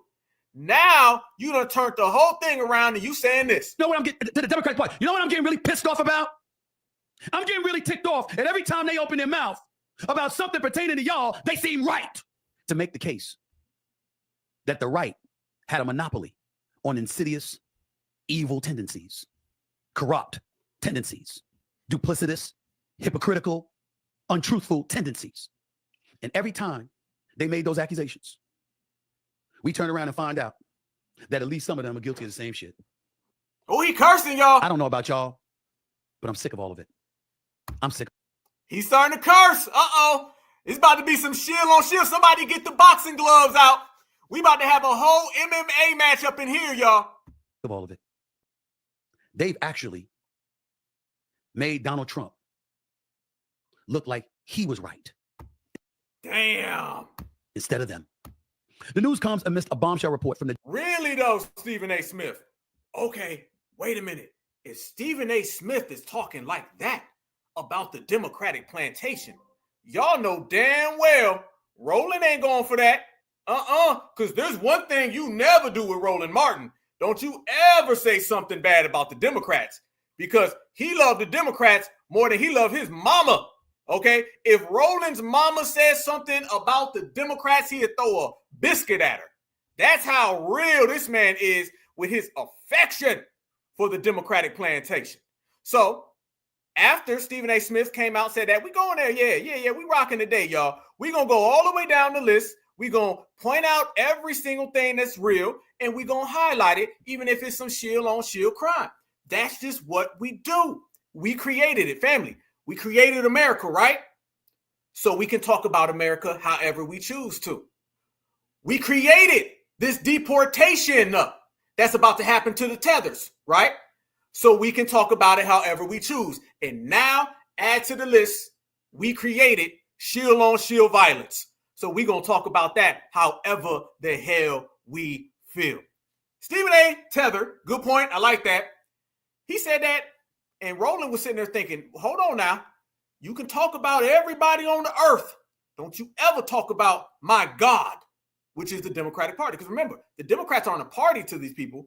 The Democrats are their saviors. And that is something you don't go there. So Stephen A., Roland, they about to have at it. And we going to put the receipts on the damn table. Y'all check this out. Roland came back and he was pissed. He said, wait one damn minute there, Stephen A. Smith. You ain't going to be talking about my favorites now. And now, family, can we say that we got some house you-know-what versus house you-know-what battling going on? That only happens when the plantation is in trouble. And guess what, y'all? The plantation's only in trouble because we made it that way all the time. Check this out. Here we go. Here's Roland's clapback to all of that. Okay, y'all. So right-wingers are just beside themselves because the Department of Justice released a report detailing failings of the FBI when it came to January 6th. This is the report right here from the Office of the Inspector General. A review of the Federal Bureau of Investigation's handling of its confidential human sources and intelligence collection efforts in the lead up to the January 6, 2021 electoral certification.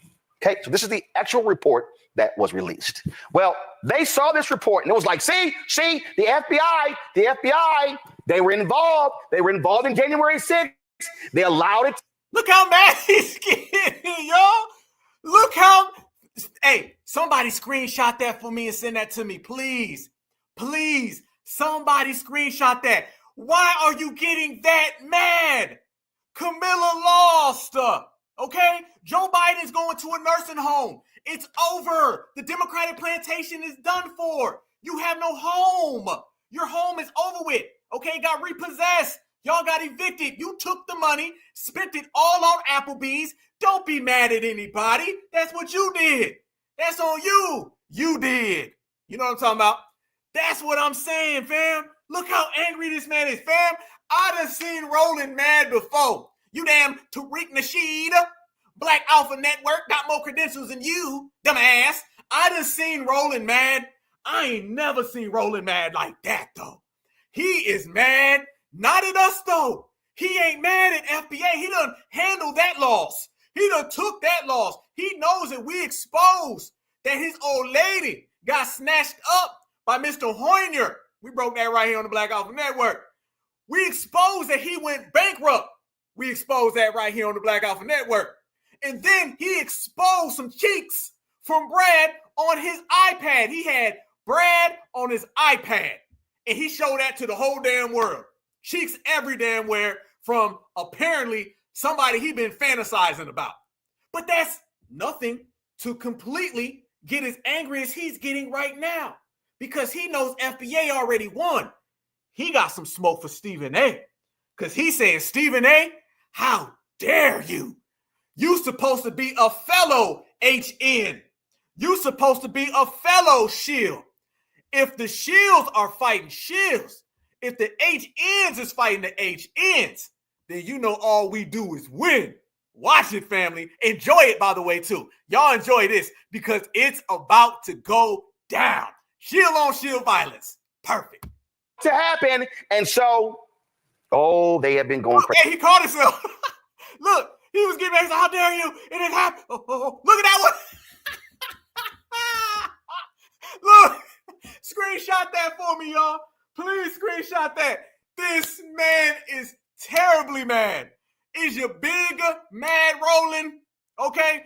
Did Stephen A. Smith jump off of the Camilla boat and you mad because it can't float? Are you upset because you the last ones left? Are you mad because Joe Biden is your dad? It is a wrap. Trust me, y'all. They don't like FBA, but they really don't like them other HNs. They were involved in January 6th. They allowed it to happen. And so, they have been going crazy in social media. Well, then he took it to a whole new level when Stephen A. Smith on his podcast dropped this rant. The news comes amidst a bombshell report from the Justice Department that revealed the FBI had at least 26 confidential informants on the ground when the Capitol was stormed on January 6, 2021.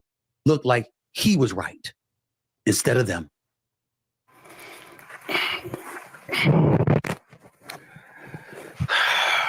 He put on, this man think he done put on the hat. He think what he about to say is going to be any less shilling because he put a hat on. He put the cowboy hat on. He said, I challenge you, Stephen A. Smith, to a showdown at sundown. How dare you talk good about that Donald Trump and talks bads about Camilla and Joe. I'm telling y'all, you don't ever see a shield more mad than when you come after they massa. You know, Stephen A. normally dons a cowboy hat when he's talking about the Dallas Cowboys. I have no idea what the hell Stephen A. was just talking about. I know Stephen A. I respect Stephen A. Stephen A., you know sports. On this, you know what the hell you're talking about. Woo! Like, I literally have no idea what the hell he was talking about there. How he's pissed off and the Democrats and Trump said stuff was rigged. And y'all, MAGA is running that clip everywhere. They are saying, see, even Stephen, the truth. They always know the truth. Look at this man.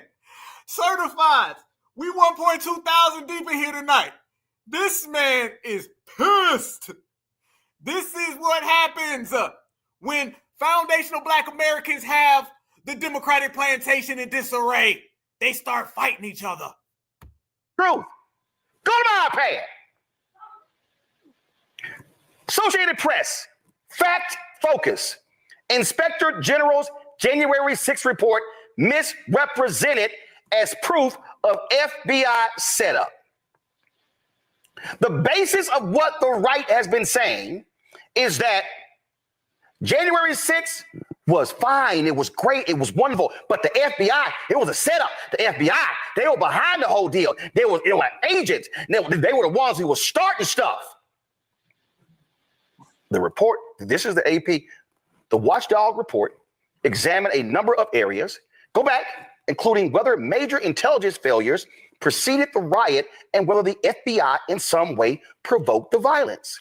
Claims spreading online focus on the report's finding that 26 FBI informants were in Washington for election-related protests on January 6, including 3 who had been tasked with traveling to the city to report on others who were potentially planning to attend the events.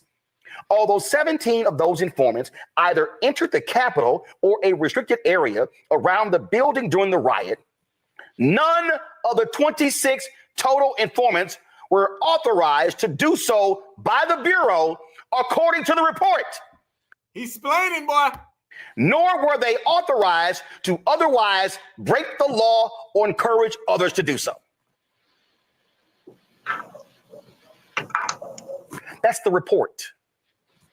And so when Stephen A. is going on, they said here, making Trump out to be true. No, he lied. He lied. Plain. A December 2024 report released by the DOJ's Office of the Inspector General is proof that the January 6th Capitol riot was a setup by the FBI. The facts, that's false. The report found that go back. Report found. Look at that, yo, look, he's yelling at his own producers. Go back. Look at this. Look how angry this man is getting. He starts yelling at his own producer.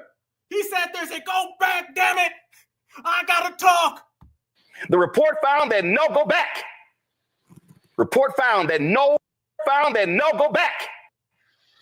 Report found. The report found that go back. The report found that go back. The report found that go back. Report found that no undercover FBI employees were at the riot on January 6th and that none of the Bureau's informants were authorized to participate.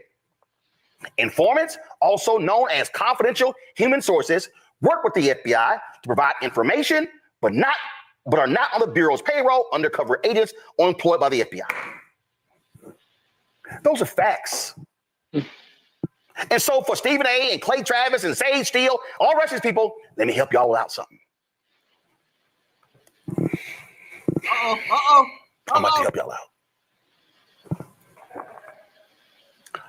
The FBI and the state police and the DEA and the ATF and a sheriff's office and a local police department and a campus police department, even top flight security, doesn't come out and tell the public who the fucking informants are.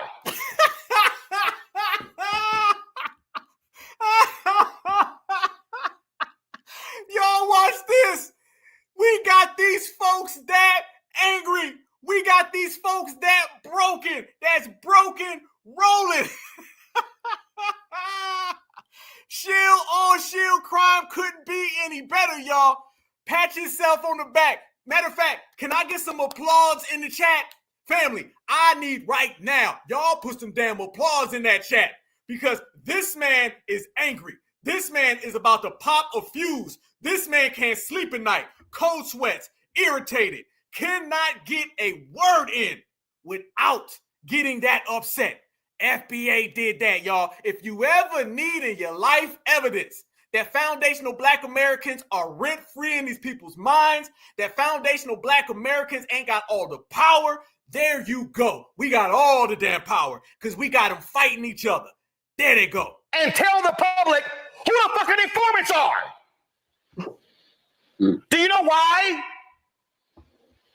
Because the informants are inside the groups. They got them eyes bucking. Hold on. You know it wouldn't be some tether shield crime. Or inside the group. It's a wrap. Ain't no coming back. FBA. Oh, God damn day. There they go. Damn.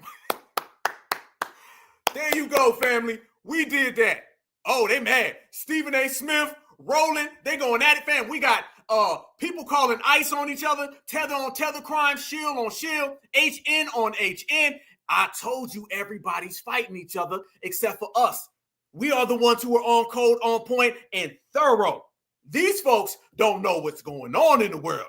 That man, let me tell you, I done seen that man trip out before. He coming at Stephen A. Smith more than he done came at us who don't vote, more than he came after Jason Black, more than he came after Tariq Nasheed. He is on another level mad because they lost the election.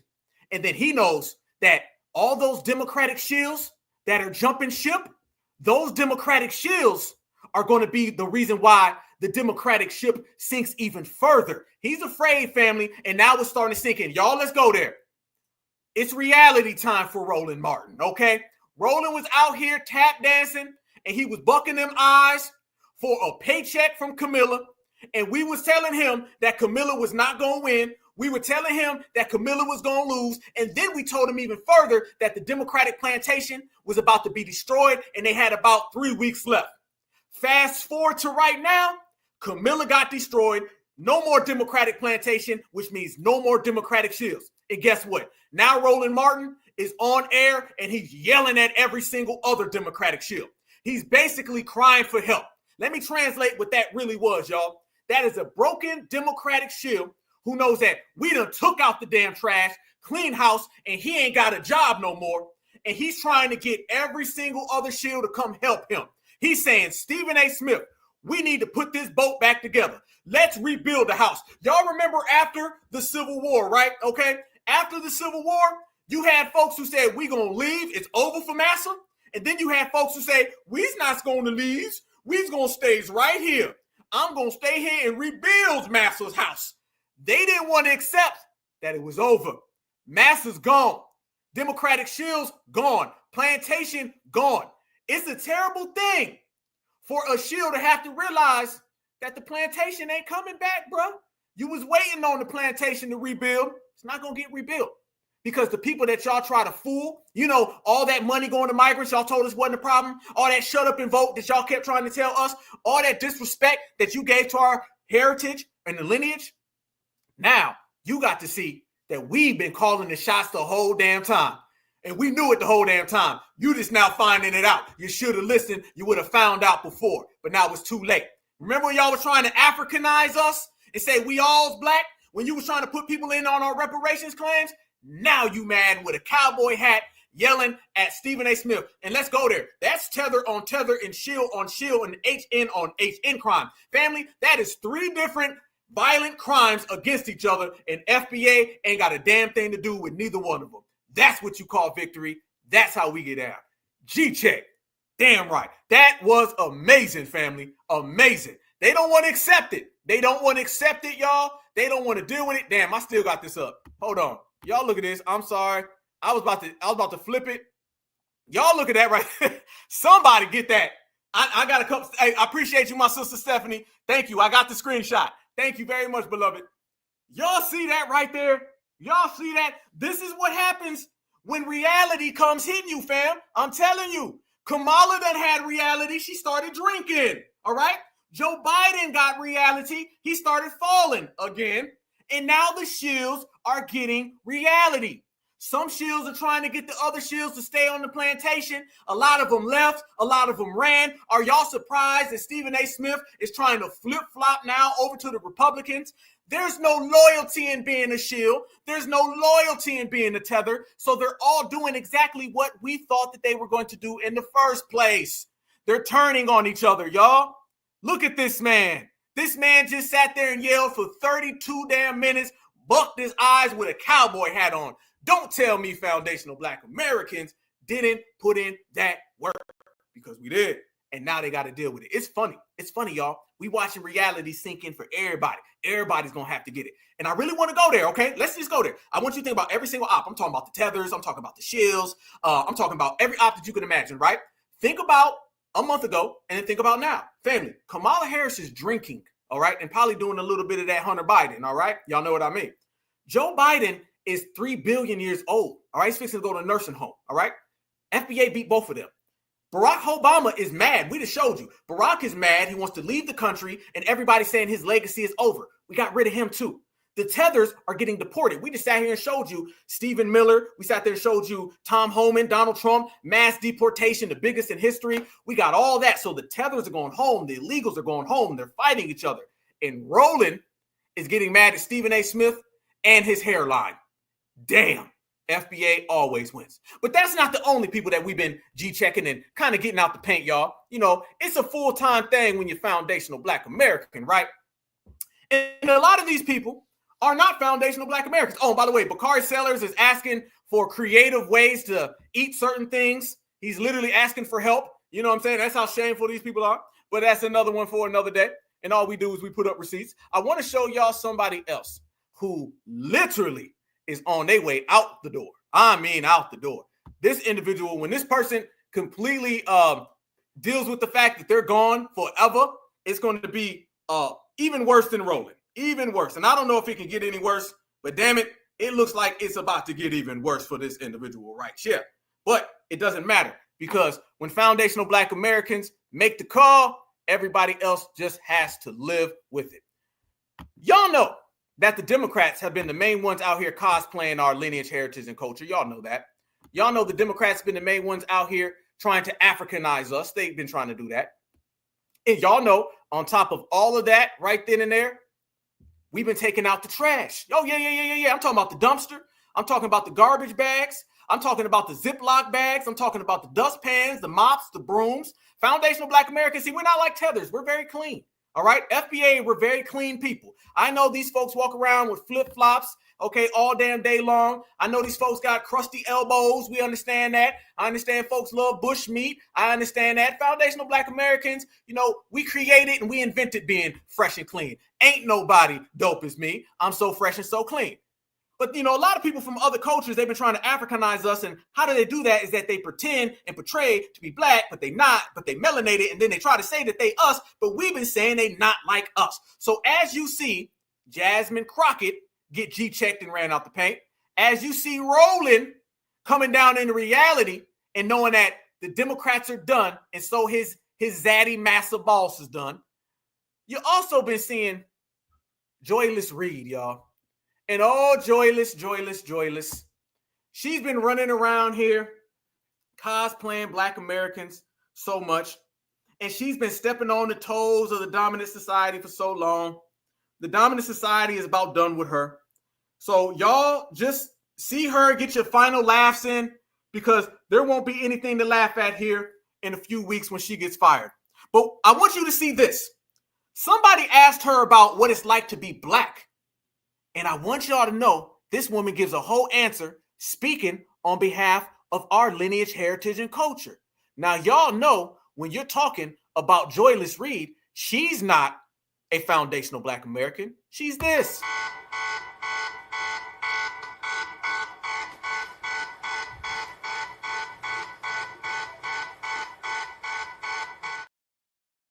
Watch this person cosplay FBA. And remember, y'all, her days are numbered. I mean, the term Black came about because of people wanting to empower themselves. Because the term Negro is a made-up term that was made up by white supremacists in order to label Black people who came from multiple ethnic groups and throw them all together. I don't think people understand that Africa is the most biodiverse continent. There are 2,300 separate ethnic groups on the continent of Africa. So when Africans were taken in slavery to America, you're mixing tribes that had no genetic relationship other than all being Negro. And so the idea of whiteness and Blackness was invented in America. It didn't exist before this. Whoa. But you're not from here, though. You're not from here. So why are you speaking on our lineage, heritage, and culture? Why don't you just say that you learned all these things when your folks got over here to the United States of America? Okay? Quit talking as if you are somebody who experienced these things firsthand. You see what we say, y'all? If you don't say nothing, they ain't gonna say nothing. Watch how she's trying to give a dissertation of what Blackness is, knowing damn well it don't refer to her or that Donald Trump top that she's wearing. The 16th century, white people in Europe who are all different ethnicities, whether they're Italian or Greek or British or German, they didn't call themselves white. The idea of whiteness didn't exist until this country was founded. And when Europeans came here and decided to enslave. Who founded this country? When this country was founded, who founded this country? Was it your people or was it my people? Country was founded. And when Europeans came here and decided to enslave Africans who were, again, they spoke different languages from each other. They couldn't communicate with each other, let alone communicate. Came here and decided to enslave Africans. Y'all see what she just did right there, y'all? Y'all see what she just did? When they came here and they decided to enslave Africans, basically saying we're all African. Yeah, she gave all of those cosplaying, stole from foundational Black American talking points, and right in the center, she sprinkled in Africans were the ones who were here and they enslaved Africans. Meaning there's no natives, there's no indigenous, there's no foundationals. It was only Africans here. Now, aren't her people from Africa? Yeah. So she's trying to draw a direct line between her people and being an American, which displaces our people who created America. You may fool Holland Martin, you may fool Stephen A. Smith, but you ain't fooling us, Joyless Reid. Communicate with their so-called owners. They designate Africans who were, again, they spoke different language. The idea of whiteness didn't exist until this country was founded. And when Europeans came here and decided to enslave Africans who were, again, they spoke different languages from each other. They couldn't communicate with each other, let alone communicate with their so-called owners. They designated white and Black as a way to delineate African slaves from indentured. Did she say delineate? Y'all know she's stealing from us. You ever see somebody steal something and it's just blatant, like just straight in your face, y'all? This ain't even hiding it at this point. This individual said delineate. She probably didn't even know what delineated mean until we started saying it. Just like reparations, no one said until we did. Just like tangibles, no one said until we did. Foundational till we did. Delineation till we did. It seems like every single thing that foundational Black Americans and the Black certified grassroots has been saying for the last 5 years, from delineation to deportation, everybody else has tried to take it and spin it. She just gave us a history lesson about us and included her people. This is why we taking out the trash. And notice, family, she also throws in there, we didn't know how to communicate with each other. We had all types of languages. We had the Maroons. We had brothers and sisters all throughout the United States of America. We had already been here for thousands of years, homie girl. Okay? I understand the tether crowd may not get that, may not want to accept that, may not acknowledge that, but I'm going to tell you because I know you're a little slow at learning, okay? We had already been here and we had already built here. We didn't come to America on day one. We were here before day one. Checkmate. They couldn't communicate with each other, let alone communicate with their so-called owners. They designated white and Black as a way to delineate African slaves from indentured servants who were European.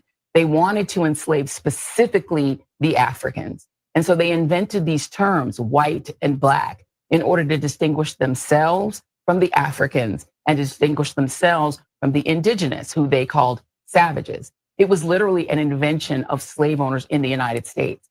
And so when people reclaimed the term Black in the 1960s, it was because they had decided to empower themselves.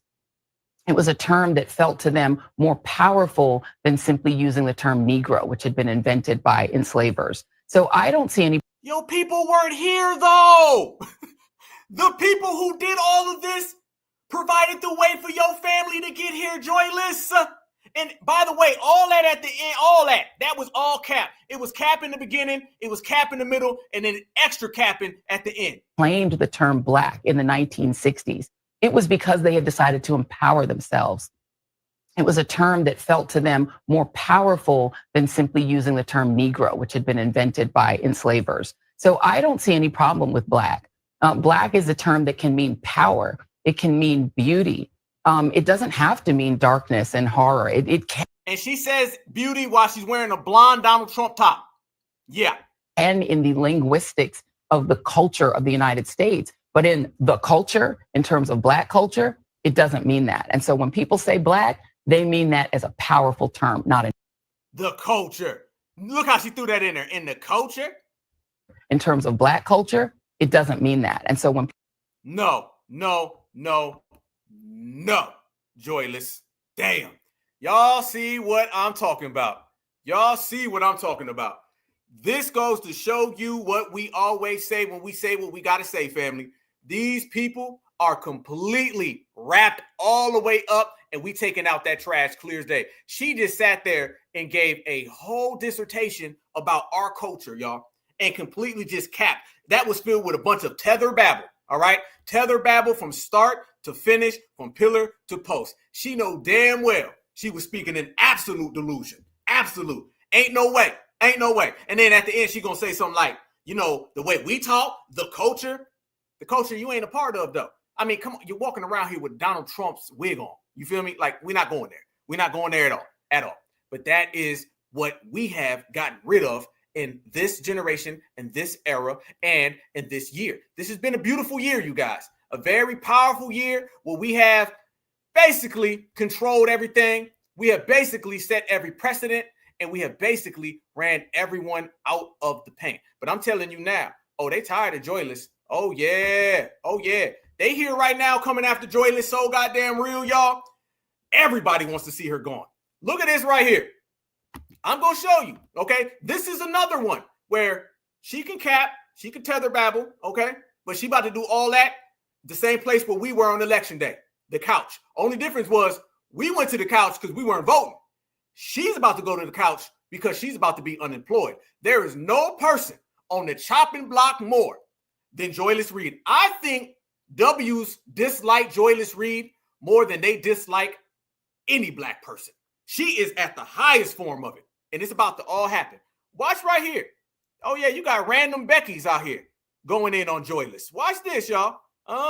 Joyless, your days is numbered. I'm going to tell you, Inauguration Day, as soon as Trump put that hand up, MSNBC is going to fire you. So lying propagandist, piece of garbage, Joyless Reid is on camera saying that Trump is going to allow the military to just shoot people who are protesting. Anybody and any violence, anybody who gets hurt or does an act of violence because of this disgusting rhetoric by this propagandist, lying, racist pig is on your hands, Joy. How do you sleep at night? Disgusting. You are disgusting. Damn. Hold up. Wait a minute. Damn. Let me play that one more time, family. Let's run that back, okay? Remember, fam, all of these conflicts that we're seeing, none of them have anything to do with us. See, all we did was planted the seeds, and then we went back to get to the money. Now, you're seeing Karen is coming after Joyless Reid, okay? Stephen A. Smith and Roland are coming after each other. Bakari Sellers is talking about how can he eat something, okay, and get a special recipe. And you see the tethers all getting deported. The world is fighting each other right now. And I've been saying it for the last 3 weeks. And I'm going to continue to say it. Because as more they fight, the more we get on code. The more we get on code, the more we win. Watch this, y'all. She wasn't playing. And by the way, she got Joyless Reid from us. They know we was the first one saying that. So lying propagandist, piece of garbage, Joyless Reid is on camera saying that Trump is going to allow the military to just shoot people who are protesting. Anybody and any violence, anybody who gets hurt or does an act of violence because of this disgusting rhetoric by this propagandist, lying, racist pig is on your hands, Joy. How do you sleep at night? Disgusting. You are disgusting. So lying propagandist. However, family, it don't just be that. No. When you travel into the comment section, it gets even worse. Admittedly disgusting, but then you get into that free speech thing. She's a propagandist, and it's okay to cause and incite panic or violence to the general public. Yeah, all that talk that she was doing, this is what happens. Joy's mental health issues are manifesting right in front of her target audience. All those evil women on The View. I see y'all talking about Sonny Hostin in the chat. Yep, because Sonny is right there next to him. I'm telling y'all, the Karen Brigade has turned on them completely. This is what happens. they start thinking that Camilla is going to hold them down the same way they thought that Joe Biden was going to free all the tethers. And now they got to deal with it 100%. Check this one out. All those evil women on The View need to disappear from the public view. Damn. This person says, love you, girl. I can't message you here, so I'll ask. Do you ever give a shout out to the Patriot-owned company? Oh, F her. These people are insane. Look at that. That's another Karen right there. Remember, these are the ones who voted for Trump. I thought it was going to be W women that stand next to Camilla. Yep, you're 100% correct. Hopefully she'll get terminated and she want to hide her face for the rest of her life. Damn. Oh, it's coming. And it's on its way. And we're going to sit here and watch it. I promise that she going to get fired. Her and Sonny are about to get fired. And you ain't going to see them no more. Nah, it's a wrap for them. But you see right there, all them W women, they not playing them games. See, my certified sisters ain't trying to be out here rocking with these W women, all right? It's only those boule Democrats, all right? They thought every election, every 4 years, they think they got some type of, camaraderie with all of these people out here. And then they come to find out they really don't. You know what I'm saying? They start thinking that it's all good in the hood. They start thinking that Karen's their friend. Doesn't it seem like that every election, y'all? Don't that get real old? Every election, you got a bunch of the black Democrats, okay? Particularly the black Democratic females. Because remember, there's a difference between a Democrat female and a certified sister, okay? I'm married to a certified sister.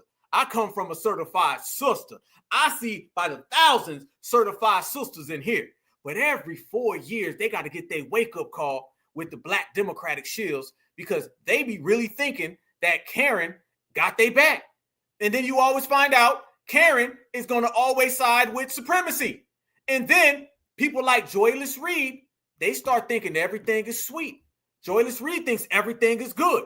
So now you see them coming after her. And Joyless and Roland, they were the ones running around here saying what happened to Trump with that attempt wasn't real. Okay, Trump's going to do this. Tethers don't get it. Y'all remember we played Mr. Lumumba in the beginning and he was talking reckless? I'm telling you, Tethers don't say they're black. Tethers don't identify with the culture. Tethers don't believe in supremacy. Tethers want to be next to their colonizer. You know what all four of those explain to you? That tells you somebody who's a target. Show me somebody who don't believe in supremacy. I'm going to show you somebody who's a big-ass target of supremacy. Why do you think Tethers are always getting whooped on? All right? You go to their homelands, they're getting whooped on. They come over here, they're getting whooped on. They don't believe in race. They don't believe in supremacy. Only thing they want to do is get a date with Ken or get a date with Karen, and then Karen or Ken come down on them. What was that dude? Y'all in the chat, let me know. What was that dude out there in, was it Michigan? He was dating that Becky. And y'all remember Becky got a little rough with him? Y'all know what I'm talking about. And something bad happened to him where he can't come back from. Y'all remember that? What about down there? Is it Amber Geiger? Wasn't that little family? Weren't they a bunch of Tethers too, right? Y'all let me know in the chat. I cannot remember the names because, a lot of them Tethers all look the same. It's very difficult to separate these Tethers. Because remember, they don't believe in supremacy. We not, man. What you mean? I never knew black till I came to America. Y'all the black folks. Okay, what it is? Okay, let me see. Yeah, I'm trying to get the names because it's a whole lot of that. They come over here denying supremacy, denying anything, don't want nothing to do with black. They want to be next to the dominant society, and then boom, they get G-checked in a bad way. Yeah, okay. That was it. Okay, appreciate that. Okay, Toby, I can Lumumba. Okay, I'm sorry. It is what it is. All right. Chris, okay, or Toby, close enough. We got it. Okay. Same thing. Okay, the Botham John in Dallas. Okay, remember that? Remember the family? Every time you see these Tethers come to America, they're always blinded by supremacy. And let's go there, family. I'm gonna say something real. Y'all follow me now. Work with me. We here now, okay? They know supremacy exists the same way we know supremacy exists. Every single living human being with a brain on the planet Earth knows supremacy exists the same goddamn way we know it exists because you're all living in it. Like my man Benny Siegel said, he said, how am I going to keep it something that's already real? How you going to keep it real? How you going to keep it something that it already is? Everybody knows that supremacy exists. They just love it. That's the difference, y'all. Don't let nobody tell you we don't understand racism. What do you mean, black? What do you mean supremacy? We have no idea what that is. It's you Black Americans. You can't stop talking about race. Race is a problem that you created. Family, they know about supremacy. You know why? Because they've been getting colonized by 5 Europeaners, taking over 5 million of them, all right? They know damn well about anti-Blackness. The difference is that they're okay with it and they love it. They love massa, and they basically say, massa, whoop me as long as I can hug you, all right? It ain't a matter of knowing and not knowing. It's a matter of loving it and not rocking with it. We don't rock with it. We call it out and we check it. They see it, deny it, and love it. Big difference between the two of us, y'all. Big difference. You talking about these folks who sold us into slavery, but they don't know what white supremacy is. They don't know about anti-Blackness. Folks who are getting colonized right now, okay? You got to understand, they've been colonized by every single group on the planet, but they don't understand it. BS. They know what it is, y'all. They know what it is. So, since they know what it is, so damn evidently clear, there's been a lot of them coming over here on that joyless Reid train, and they've been trying to get next to the dominant society, and they've been trying to be cool with the dominant society, and then they get that backlash, that whip comes against them. We don't save no tethers. You come over here, you disrespect FBA, you get too close to the dominant society, then the dominant society whoops you. And we sit back and we enjoy the show, and it happens every single day. You see these tether women who want to go get them a Brad. Do they ever come home? Yeah. Last time we seen Mrs. Mutombo was on a date with Jacob Bradley, and she never came back home. They apparently went out to go get some Burger King, all right? And then she disappeared. And then we found her 3 weeks later, tied up somewhere. Happens all the time. Certified sisters don't fall for that, all right? Then you see it with the God family. You know it's bad, okay? Let me tell you how you know it's bad. Typically, it'll be a woman that goes out on a date with a man, and then the woman never comes home, right? The woman with the predator man. This is how twisted and warped tethers are. The damn man disappears on a date with a woman. Have y'all ever in your life seen a Black American man disappear on a date with a woman? Family, rock with me. Rock with me right here, right now. We in here.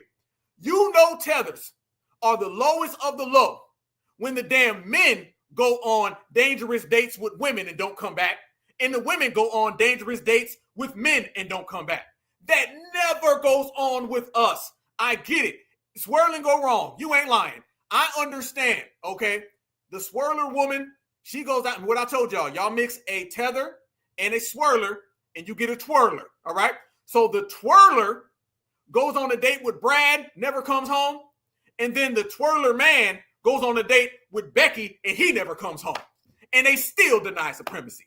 They love it, and if you like it, hey, do what you do, homie. And I'm going to sit here and watch you on the 12 o'clock news. Mr. Lumumba ain't came home. Have you seen Mr. Lumumba? Nope.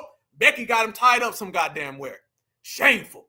But family, there's been a lot of them hurting. Y'all know what I'm talking about. I see y'all in the chat. It just dawned on me. Ain't that crazy? You can tell how lost someone is, okay, by the fact that they men is falling for single woman things. Sad. But guess what? They flee their homeland, so apparently they men ain't men in any damn way.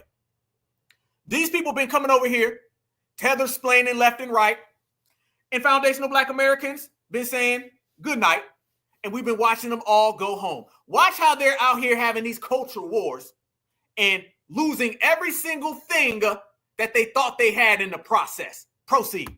I don't know if anyone thinks about this as much as I do, but as African kids living in the States, when we have kids and stuff, how are we going to keep our culture alive to like the extent that our parents did when they came to the States? Because it's like, you know, a lot of us can just like understand our language but not speak it. So it's like, how do we now transfer that to our kids? Or when it comes to cooking, I know my mom, like she has people in Nigeria that send her ingredients from Nigeria for her to like cook with. When I get older and I have my own kids, who's going to be shipping me stuff from Nigeria? Who over there is going to be sending me the stuff that I need to cook? Or how about you just stay over there then? How about that? Listen to what she's saying, y'all. She's saying basically, how do I be a tether program? She doesn't know how to tether. That's what she's saying. How do I come over here? Let's translate that. How do I come over here and mooch off of foundational Black Americans and still get my back home feeding? That's basically what she's saying. That's basically it. Because remember, y'all, they always talk in circles, so you got to basically just talk around it for them. She's saying, how do I steal from Black Americans their experience and everything that they created, and somehow, some way, still connect with your homeland? How about you just don't come over here? First, like traditions, for example, kolana, the tradition of, you know, serving kolana at the hall parties. The person who does kolana, they say it in Igbo because kolana doesn't understand English language. So who's gonna be our guy that does the kolana tradition in Igbo? I just feel like our culture is getting like so watered down because it's like not all of us were taught everything about, you know, African culture, what to do. And it's just like kind of sad because like, dang, what's going to happen with our kids? How much of the culture is going to get passed down to our kids? And then from our kids, how much is going to be passed down to their kids? Does the culture kind of end with our kids or like their kids? Because like, she has no clue what she's talking about, y'all. None at all. None at all. Straight up and down. She don't know what she's saying. She doesn't know what are we going to do with our culture and how do we come back and do we go back around and do we stay or do we go? I don't know. This is the same thing we're talking about. They have no clue. They don't know what's going on out here in the world, family. Nobody is suffering more than a tether. Tethers don't know what's going on. And what have we taken out the most this year? Oh, we've taken out all the tether trash. All the tether trash is gone, gone, gone. This woman don't know what to do. She knows how to steal, though. You notice that, family? You notice that, right? They don't have no questions about how to steal from FBA culture. But she's wondering, how can they maintain theirs? You know what I mean? Like, I don't know. It's just kind of sad. Like, how do we fix that? What do we do? I'm going to tell you what you do. You go ahead and you call Tom Homan on the phone, okay? You dial 1-800-ICE, all right? They will send somebody to come and see you. Soon as that person comes and sees you, they're going to ask for your identification. And once you do not provide it, they will definitely solve that whole dilemma for you. Whole dilemma. It's easy work. But that's only one. Because, you know, we taking out the trash this year, y'all. You know what I'm saying? We clean house. Our house is spick and span. Y'all know we foundational Black Americans. So, you know, our mothers always did some spring cleaning. But we going to do some winter cleaning. Y'all know we like sage. Everything about us is spiritual. We're spiritual people. That's why if you walk into anybody else's house, it ain't so clean. You come in foundational Black American house, it's beautiful. Spick and span. This house called America, this FBA compound, family, it's the cleanest place on the planet. Absolutely purified. Because we took out all of the trash, the dumpster, I'm talking about the trash can. We done recycled. We done got everything out. That's what happens when you FBA, all right? Family, let me show you something else. So you got tethers not knowing where to go, what to do, where they're coming from. Do you know they're actually out here saying people back home need to send money to America to help the tethers struggling in America? If you didn't follow me, let me run that back. Tethers in Africa are saying to other tethers in Africa that they need to help their tethers in America who are struggling after they fled to America. So it's a big damn tether triangle, and they're trying to get it right. Foundational Black Americans been calling it out. Y'all look at this right here, y'all. This is taking out the trash, number 3032. America is not a bed of roses, young homeless Kenyan. On a personal note, I can just ask our fellow Kenyans. Watch this. On a personal note, I can just ask our fellow Kenyans, if your brother or sister came to America and they're not getting in touch with you, take an initiative to look for them. Find out what's going on. They could be sleeping in the park and you don't know. You might think they're there living good and making the dollar. No, they're not. Some of them are here and they don't want to talk to people back home because they don't want to be asked, how are you and what are you doing? Even the Americans, people who are here, born here, raised here, are also very, very much homeless. We deal with so many of them. Yeah, so basically, the people that I was staying with, they had to go back. I started living with friends, and I didn't want to go to shelters or anything because I don't feel safe. Nowadays, the struggle that I be having is like fear. Fear? Yeah. Okay. There's some people that just trying to make trouble with where I stay, you know. Okay. And I don't sleep at night, so I'd be up all night painting. I'm trying to get a phone right now. Are you trying to tell me, y'all, that these folks are fleeing over here, getting stuck homeless with nowhere to go, and they're telling their loved ones back home to support a tether here? Let me ask y'all this question. It might be more of a statement. How in the hell do you flee and fail? Because remember, the F in FLEER stands for failure, all right? You don't flee unless you've already failed. So by the time someone has already fled, you already see they've already failed. It's easy work. How in the hell do you flee and you're homeless, and then when you get here, you become homeless? How do you fail when the government brought you over here, gave you a stack of money in a bag, and they allowed you to be placed above Black Americans? It's a damn shame, y'all. These folks can't get it right. He said Papoose' cousin. You ain't lying. You ain't lying. Damn. But family, there's more. There's absolutely more. Look at this right here. Even more of that talk. Y'all. I'd have to hit the tether alert. America needed Haiti, and some of you laughed. I'd have to hit the tether alert 1 billion times, y'all. But you already know who's a tether based on some of them noggins. This is the mentality that they have when they come to the United States of America. It ain't like us. I told you guys that America needed Haiti, and some of you laughed at me. Some of you were like, why would we need such a poor country? A third world country with no resources for the homeless, which keep increasing. No proper and affordable medical resources. Who would need a country with such a corrupted government where gun violence is constantly happening, but nobody's doing anything about it? Who would need a country so poor that they rely on debt to keep them afloat? How helpful could a country be if majority of its citizens are poor? And I got confused because I wasn't sure we were talking about Haiti or America, because those boxes are pretty much the same, right? And for those of you who didn't know, for a lot of countries, America is a third world country because we check all these other boxes that I mentioned that Haiti checks. But regardless, when I said that America needed Haiti, I meant America needed Haiti. America needs Haiti. Nobody, and I mean absolutely nobody on the planet Earth believes that at all. Haiti can't even hold up Haiti. Haiti don't need to worry about America. And let's be honest, y'all, basing this off some of the tetherisms, when they say that somebody needs somebody, they're talking about Black Americans, because she would never say that about the dominant society. You know, like I know, all of that is directed towards us because they know Karen and Ken would never tolerate that type of talk. So when they say America, they really mean Black Americans. the land, not the people. Why do I have to keep addressing that? America doesn't care about culture and people and religion and all that shit that you guys think it cares about. It only cares about one thing when it comes to people: slave labor. That includes you too. And if you don't believe me, look at your paycheck. How much did you make, huh? And what? That includes you too. Who's she talking about? Didn't I say she was talking about us?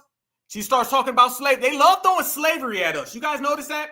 This is why we do not rock with them at all. This is why we consider tethers absolute ops. Tethers, family, hold on. Let me see y'all real quick before we go further. Tethers have been the most disrespectful people on the planet. Tethers damn near have said just as many horrible things about foundational Black Americans as the dominant society. Because they think like the dominant society, they want to be in good graces with the dominant society. I want y'all to really think about what you've heard over the last 3 to 5 years in terms of disrespect towards FBA. And the most horrific things have been said by tethers, okay? They always come over here and they throw slavery at us. Oh, you guys are enslaved. You guys have been slaves. You guys are not clean. You gangsters. Every single racial trope or stereotype that the dominant society says about us, Tether's been saying on steroids. So somebody is going to come around here, Dr. Umar, and they're going to say, y'all always want to go after the African. Y'all always want to go after the Haitian. Y'all always want to go after the Jamaican. And I, Black Alpha, I say you goddamn right.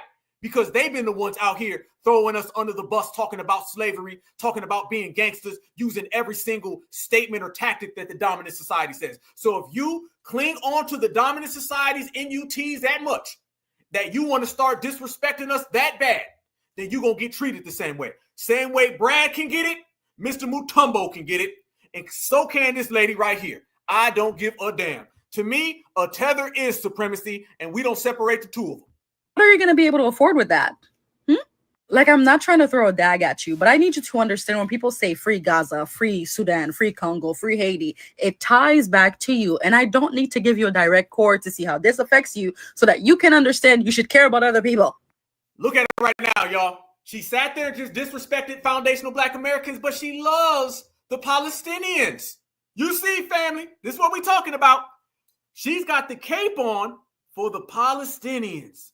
The Palestinians is who she's got the loves for. She sat there and just said, basically, forget all y'all Black Americans. Give a damn about y'all. Y'all slaves. But them Palestinians, this is why we don't rock with tethers, y'all.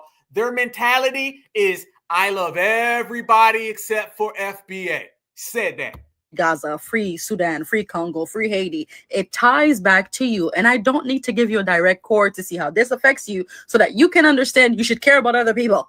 Because everything America does to foreign countries is them testing the waters most of the time to see how far can they push it with you. Because again, you can check all of the... No. That's another lie, y'all. People always come around us and say, what America gonna do to Africans is what they gonna do to Black folks. No. How come they ain't did it yet? How come they ain't did it? Because they know better, and we built this country.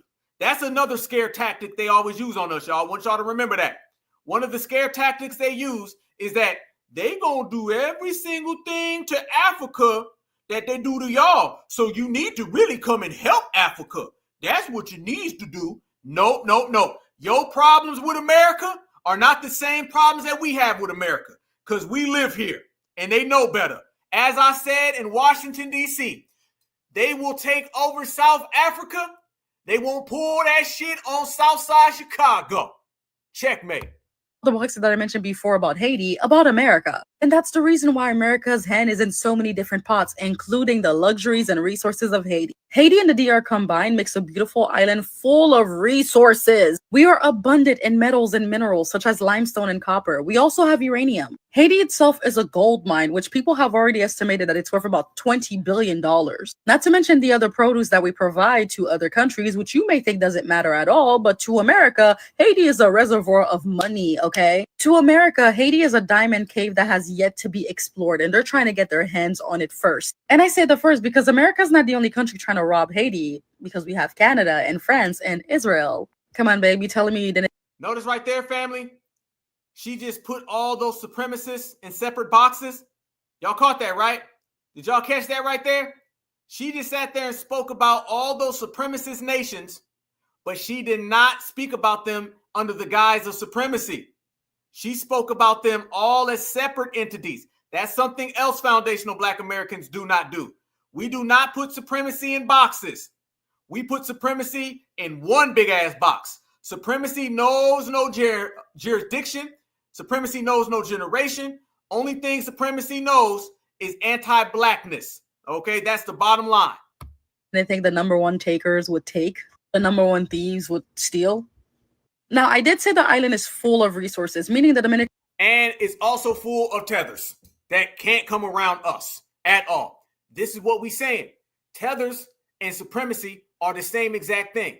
Democratic shields and supremacy are the same exact thing. Now you're seeing with the Democratic Party, hell, Democratic shields and tethers are the same things. The tethercrats. Y'all notice how all of our ops are all connected while we way over here doing our own thing? Y'all notice that, right?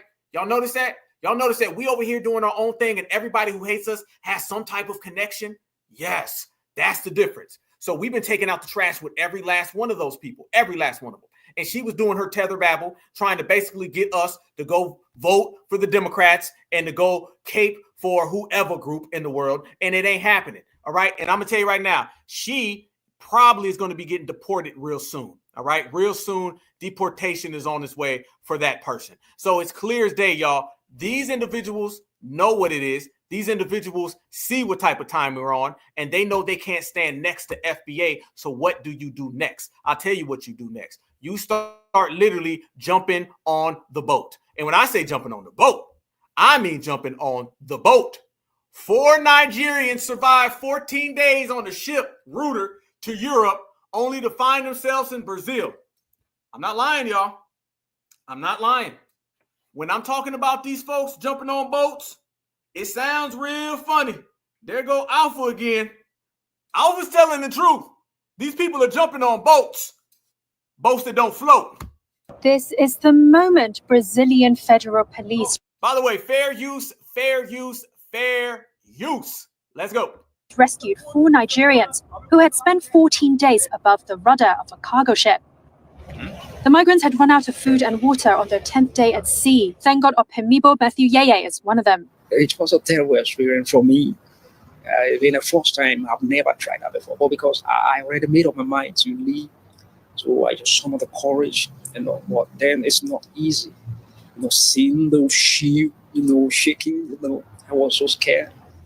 2 of the men have since been returned to Nigeria upon their request. Yeye and the other man, Roman Epimene Friday, have applied for asylum in Brazil. I pray the government of Brazil and Casamento, the migrant, should have pity on me, have mercy on me to maybe look for a better job for me to work.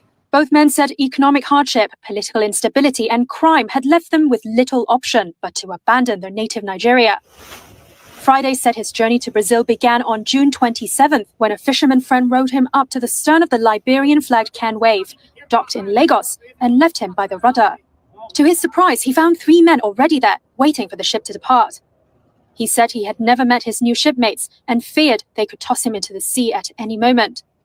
Once the ship was moving, Friday said the 4 men made every effort not to be discovered by the ship's crew, who they also worried might offer them a watery grave.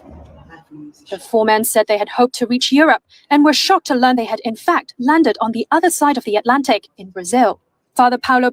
Family, they out here tethering and fleeing. Family, they don't even know where they fled to. They don't even know where they fled to. Think about that, y'all. They literally just jumped on a boat and said, take me wherever you can take me. They don't even know. They said, we thought we was going to Europe. We ended up somehow in Brazil. Really? Really? How the hell do you not know where you fled to? This is the lowest of the low, and that's saying a lot. Paris, a priest at the Sao Paulo shelter, where Reuters spoke to the 2 Nigerian men, said he had come across other cases of stowaways, but never one so dangerous. He said their journey paid testament to the lengths people will go in search of a new... Damn. Fleeing and don't even know where you're fleeing to. I done seen it all out here in these streets, y'all. Seen it all. And like we said a couple weeks ago, man, I'm going to keep it real. Something about them diaspora tethers, man. I know the people of color be on that nonsense, but man, these diaspora tethers be lost. They be lost. If, like I said, if there was a tether marathon, okay, let's go there. If there was like the tether Olympics, all right, and you had the POCs and minorities, and then you had the diaspora tethers would be losing, okay, because they got the craziest stories, and at all. You just shocked. And one of the things they're always doing with us, y'all, they're always trying to play victim. All right. They're always trying to act like FBA hurt my feelings. FBA is so mean. FBA is so bad. You said a joke about me when I was in the 2nd grade, even though a lot of them weren't even here in the 2nd grade. You notice that too, right? All that you said African booty scratcher stuff, right? Half of these people didn't immigrate to America until they was in their late teens, early 20s. So miss me when someone said something to you in the 2nd grade. Because you know what? In the 2nd grade, you were still in your damn homeland. It's just you found an excuse to run with. And by the way, we don't want to hear about my joke hurts your feelings. It's funny how an FBA joke hurts your feelings, but the dominant society racism doesn't. You notice that? FBA says the joke, oh, it's the end of the world. I'm hurt. However, the dominant society hit you with a bamboo stick, but it's okay. I'm sorry. I was bad. Notice that? You see the tolerance level? Our jokes are bad. Bamboo sticks are good because these folks know they down with the dominant society. Yes, the hell they are. Watch this. These folks been out here caping and capping and doing all types of fronting. They also been doing a whole lot of running. This man right here is a grown man talking about jokes used to hurt, and he just don't like them. Watch this right here. Fair use, fair use, fair use. This is about teaching, scholarship, and research. Fair use, fair use, fair use. Let's go.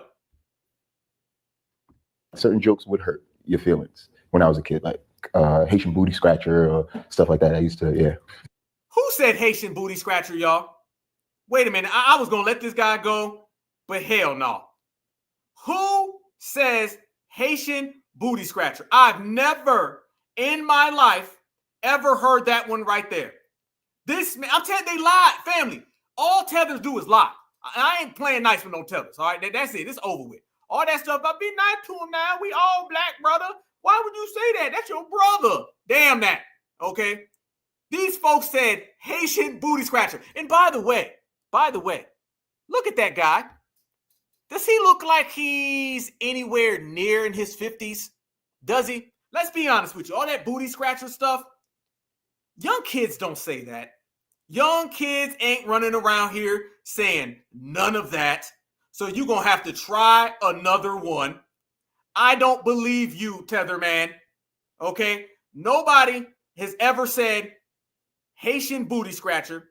And then on top of that, nobody has said that joke for the last, I don't know, 30 years. Nobody ever has said that.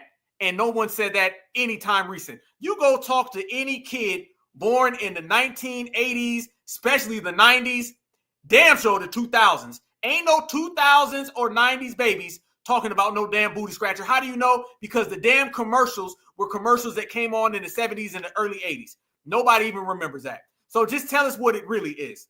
Your feelings is hurt because you feel that you can't cosplay FBA and get the bag.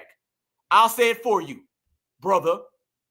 Certain jokes would hurt your feelings when I was a kid, like Haitian booty scratcher or stuff like that. I used to get to me because I don't scratch my butt, but I do. So. But okay, so all the neighbors, your kids, were they also Haitian? No, I was probably the only Haitian in the pack, and the other Haitians were like, yeah, I'm not Haitian. I'm from I forgot the places they'd say. Yeah, like, I'm from Martinique, from Guadeloupe, and okay. you know.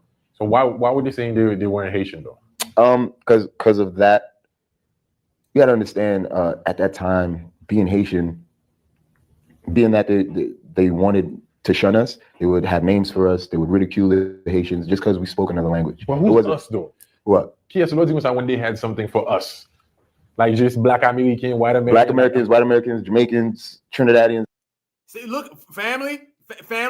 There go the cat. I'm sorry, we're not gonna do this. We're not gonna play this game, homeboy. We're not gonna do this right now. Nope. We're not doing this, Kodak Black. Let me tell you something, Kodak. This, that talk. Look at, by the way, when dude says, who's us? Notice he starts bucking his eyes, right? Because he thought he was just going to breeze past that without giving a name. They would ridicule the Haitians just because we spoke another language. Well, who's us, though? What? Yes.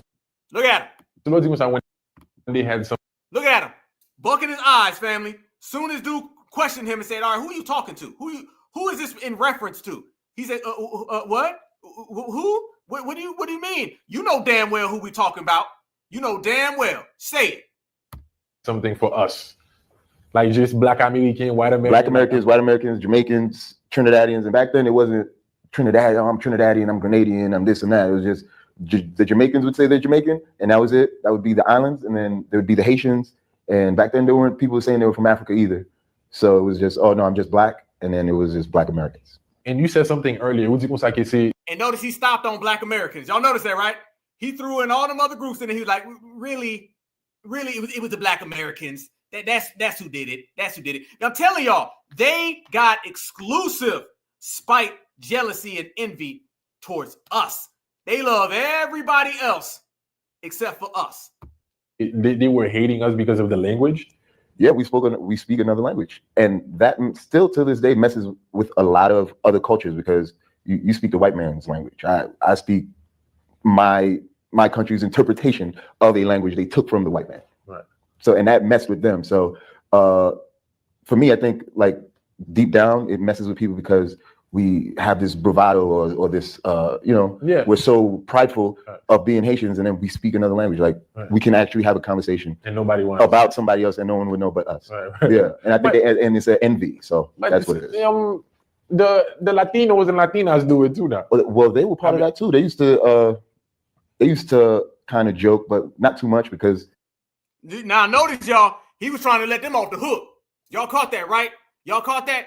He was trying to let them off the hook. He was like, what about the Latinos now? He was like, oh, they weren't that bad now. They was okay. All right. It wasn't really them. It wasn't really the white folk. It wasn't really the Jamaicans. It was them Black Americans that was the mean ones. Y'all see what he was doing, right? The more they talk, the more they get exposed, the more they going home.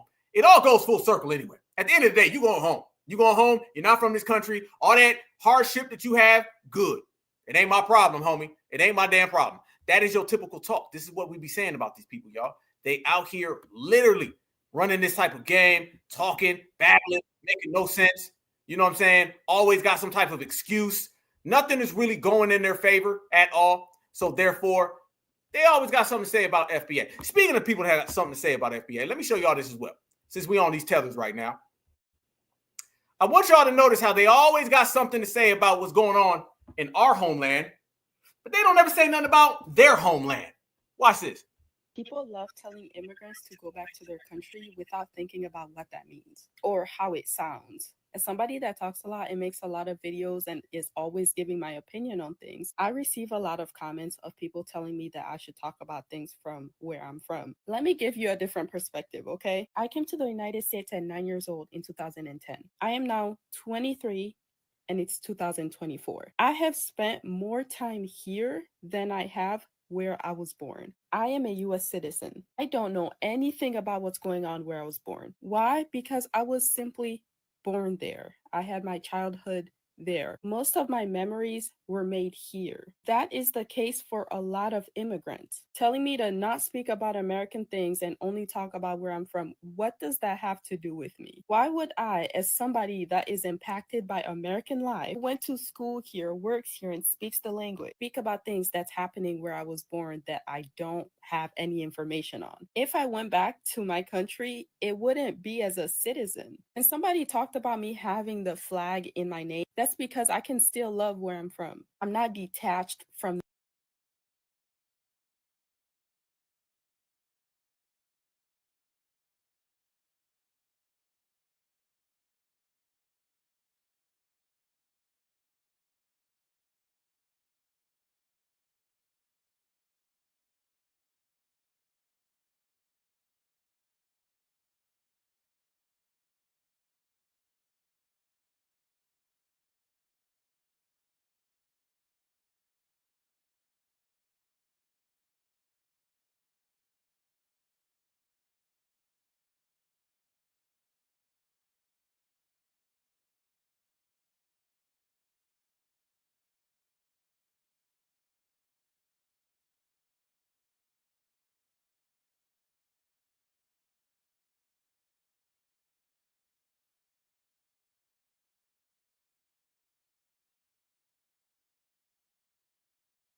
I'm in here, y'all. YouTube was really trying to cut the sound, family.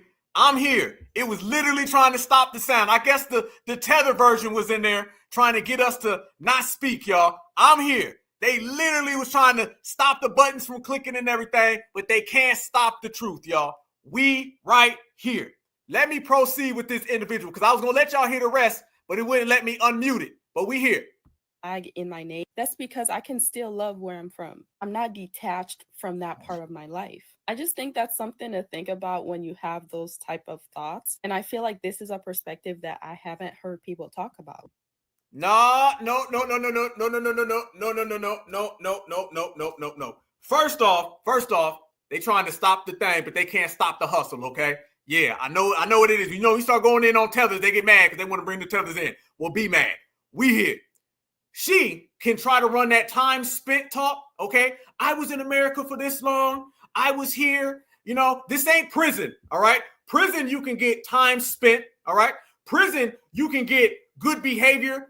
That's not how citizenship works. Citizenship means you're born in America or you're not born in America. And then when Trump gets rid of birthright citizenship, it's going to be even more worse than that. So they know damn well what type of time it is. This little thing was, I was here though, and I came to America, and when I got to America, I said, maybe I should just be here for a long time. No. Yo is not from America. Your parents are not from America. None of them are from America. So therefore, you cannot speak on America. It's as easy as that. It's as simple as that. You ain't got to like it. That is just reality, Mrs. Fufu. All of them gonna have to deal with it, y'all, because that's just what it is. And when, like we said, birthright citizenship comes in, it's gonna be a bigger rap than it already was. However, that ain't the end of the Tether Diaries, all right? The Tether's been running around here on their little Tether Diaries, and we was talking about Joyless Reid, and a lot of people been talking about getting her out the paint, right? Well, it's only natural that her days are numbered, and like we said, they're going to have to deal with it ASAP. All the way around the clock, these people are running out of favors. Watch this. For a woman with so much hatred in her heart towards white people, she sure does do her best to look like one. As a matter of fact, just telling from these two pictures here, she looks a whole lot happier being a white woman than she does being herself. Y'all see that? This is Joyless Reid. That's joy. That's joy, Reid. Joyless, joy. Say it with me. Joyless, joy. Okay? There is some magical juju within that synthetic white woman's hair that she got on her head right there. There is something about it that is just bringing life that we have seldom if ever seen within this vile being. This is starting to make a little more sense for me. That maybe her hatred and disdain for white people comes from her desire to be one.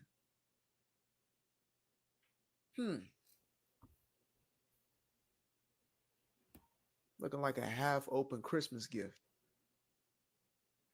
Ain't that something? Ain't that some straight and blonde? Not just straight, not just blonde, straight and blonde. Over here, culturally appropriating Ellen DeGeneres. That's crazy. Crazy work, crazy work, crazy work. Easy work, though. Easy work. That's what they've been doing the whole damn time, y'all. The whole time. And everyone sees it. So, as we proceed through each and every one of these people, I mean every one of them, and we've been exposing them like we always do, and they've been trying to act like we are them and they are us, the whole Africanizing thing. Y'all remember all that. They was out here trying to Africanize us to the main key. Let me show y'all something else, and I want to know how y'all feel about this, all right? Because you got a lot of black folks that be over there in the UK, and they be running their mouth too. I'm going to play it like this because this person thinks they're trying to thirst trap, but we're not having all that. I want y'all to see this right here. This is a black Brit, and she's talking about who can and can't say the N-word. Let me play this for y'all, and then we're going to chop. China, I say this to you with love. Please stop saying the N-word in your songs. I'm so sorry. Like, before y'all start with this, oh, she's still black. I know that China is a black British woman. I'm fully aware. The problem is that China has a very, very thick British accent, okay? And that's actually what makes China's music so likable. It's so cunty and it's so tea because of that thick British accent. However, when you take that thick ass British accent and you say the N-word, sister, I'm telling you, I'm gonna hold your hand when I tell you this. That shit is cringy as fuck, and I want you to stop saying that. This is a half Jamaican woman, y'all. A half Jamaican woman, and she's saying who can and can't say the N-word. Are they the arbitrators of that, family? Should anybody like her be talking about who can and can't say the N-word? Is she trying to play the authoritative role in trying to be like us? Because a lot of people come in and they'll make it look like what they're saying is something big, something major. I think China, I think that's a Brit rapper, if I'm not mistaken. I think that's a British rapper. Yes. I think, family, a lot of them watch us talk. A lot of them see the way we speak when we start delineating, and they pretend that they're delineating. This lady's a tether too now. Okay, here's the point I'm bringing to you, straight to you. This woman is a tether telling other tethers they can't say the N-word. She is in no position to speak on the rules and regulations of our culture because she's not from our culture. So you got the tether who's a tether, then you got the tether who's trying to tether, acting like they're anti-tether. You can't make this up. Honestly, I feel that way about all Black race. Honestly, I really do feel like if you're not Black American, you really should not be saying the N-word, because the N-word is an aspect and it's exclusive to African American culture. I'm telling you, but you can do what you want because I know that that's what y'all do. But I'm telling you, as a Black woman to Black woman, and I'm not even talking to China, I'm talking to just Black Brits in general. She says as a Black woman, but she's not a Black woman herself, y'all. When y'all say the N-word, y'all sound weird as fuck, bro. That shit is cringy as fuck, bro. It's like, it's just like, it's like almost kind of triggering as a Black American, Jamaican American, as we've already. No. Hold up. Wait a minute. Wait. Y'all caught that, right? Tell me y'all caught that. She says as a Black American, Jamaican American, Jamaica American. Y'all caught that? She was about to act like she was FBA and live until you said something. If you didn't say nothing, she was going to cosplay. We got to be careful with this now, y'all. Be very cautious. We are moving into the 5th degree of tetherisms, okay? She was about to say she was a Black American. And at the very end, she threw in, well, a Jamaican American. Black woman to Black woman. And I'm not even talking to China. I'm talking to just Black Brits in general. When y'all say the N-word, y'all sound weird as fuck, bro. That shit is cringy as fuck, bro. It's like, it's just like, it's like almost kind of triggering as a Black American, Jamaican American, as we American, Jamaican American, as a Black American, Jamaican American, as a Black American, Jamaican American, as we've already established, half Jamaican, half American. I can tell you that when y'all say, when people who are outside of African American culture say the N-word, I don't give a fuck if you Black or not. It's cringy, bro. It's you cringy as well too, homie. Hell no. See what she did there? Y'all see what she was up to, right? She was running with the, I am a Black American and Jamaican American, so I'm the authoritative. She was not going to mention, she probably never mentions her Jamaican side until it's convenient anyway. So nah. Yeah, Jamaican. You're right, a Jamaican. As a Jamaican, I can say what I choose to say. Nah. You're going to have to try again. So family, we went all the way down the list. You're talking about tethers, all right? We had the Haiti, we had Jamaica, we had Africa. We seen Mr. Lumumba get snatched up earlier. We seen ICE getting called on people. We seen Roland Martin completely having a meltdown against Stephen A. Smith because he's in reality now that he doesn't have a home. That's what racially homeless looks like, politically homeless looks like, and also restaurant homeless looks like because he ran through all the money. Stephen A. Smith is jumping the ship. They're turning on each other. And now you got Jamaicans out here trying to talk that talk. No. You ain't FBA, you can't speak on FBA. When you FBA, you got authority. When you ain't FBA, you cannot, you will not, and that's it. Bottom line. So this is the difference between everybody in which we've been regulating, in which we've been G-checking, in which we've been putting all the way down the path. And I want y'all to see this. As we sit here and we speak about who's what is what, and where it is and what it belongs to, this is something else everyone has to see. Foundational Black American culture didn't come here just with slavery. Foundational Black American culture created America. All right, so let's talk about something real quick, right? 1798 painting showing a Black Native American. Okay. Now, let me show you something, right? Because I think everybody's lost on the actual wording, right? The original Black civilizations of Mexico and Mesoamerica, right? Because, in 1613, the description was changed from the word Moor to Indian, right? Now, I think the part where everybody fucks up at is when they think of Mexico and Central America, right? What you're doing is looking at the map from the perspective of this being North America, this being Central America, and this being South America, thinking that this itself is what they're talking about when they say Central America. But see, the problem is this is South America, this is Central America, and this is North America. So when they talk about the great civilizations of Central America, they're talking about the United States.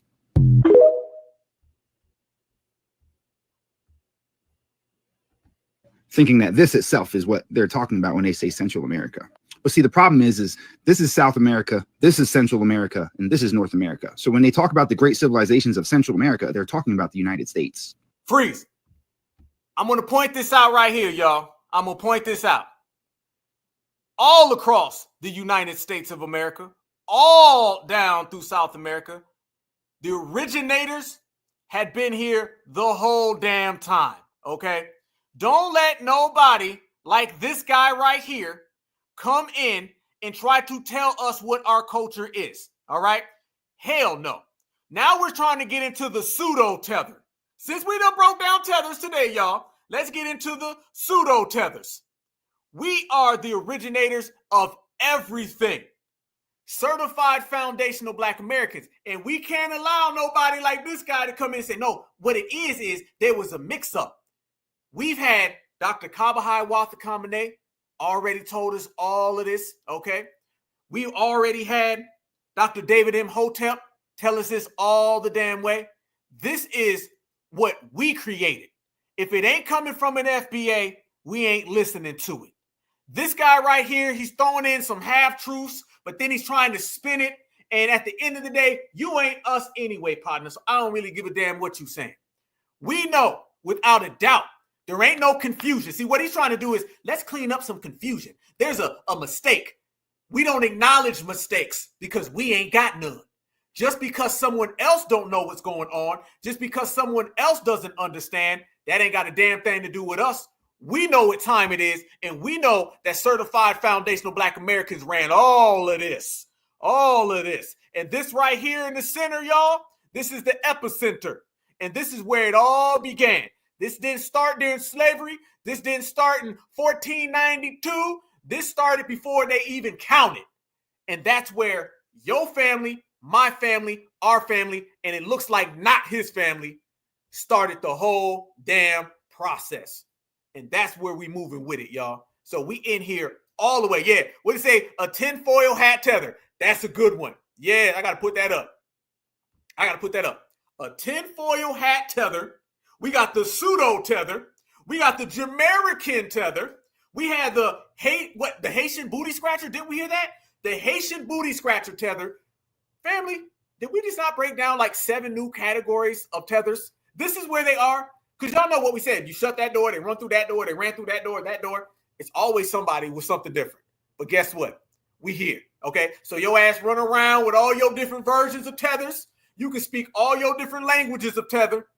We going to be right here seeing through your ass when you show up. You can't get nothing past us because it's Certified Black Society, the Reparations Generation, Black Alpha Network, and we know what you going to try. Damn right. This man said, well, let me tell you what happened was a conspiracy of who was started, but they didn't start though, because the Haitian booty scratcher, he teamed up with the Jamaican, okay? And when the Jamaican and the Haitian booty scratcher got together, they created the Jamaican booty scratcher. Now that's a little different because that individual right there, that was related to Mr. Mutombo, but Estrada didn't come around until 1539.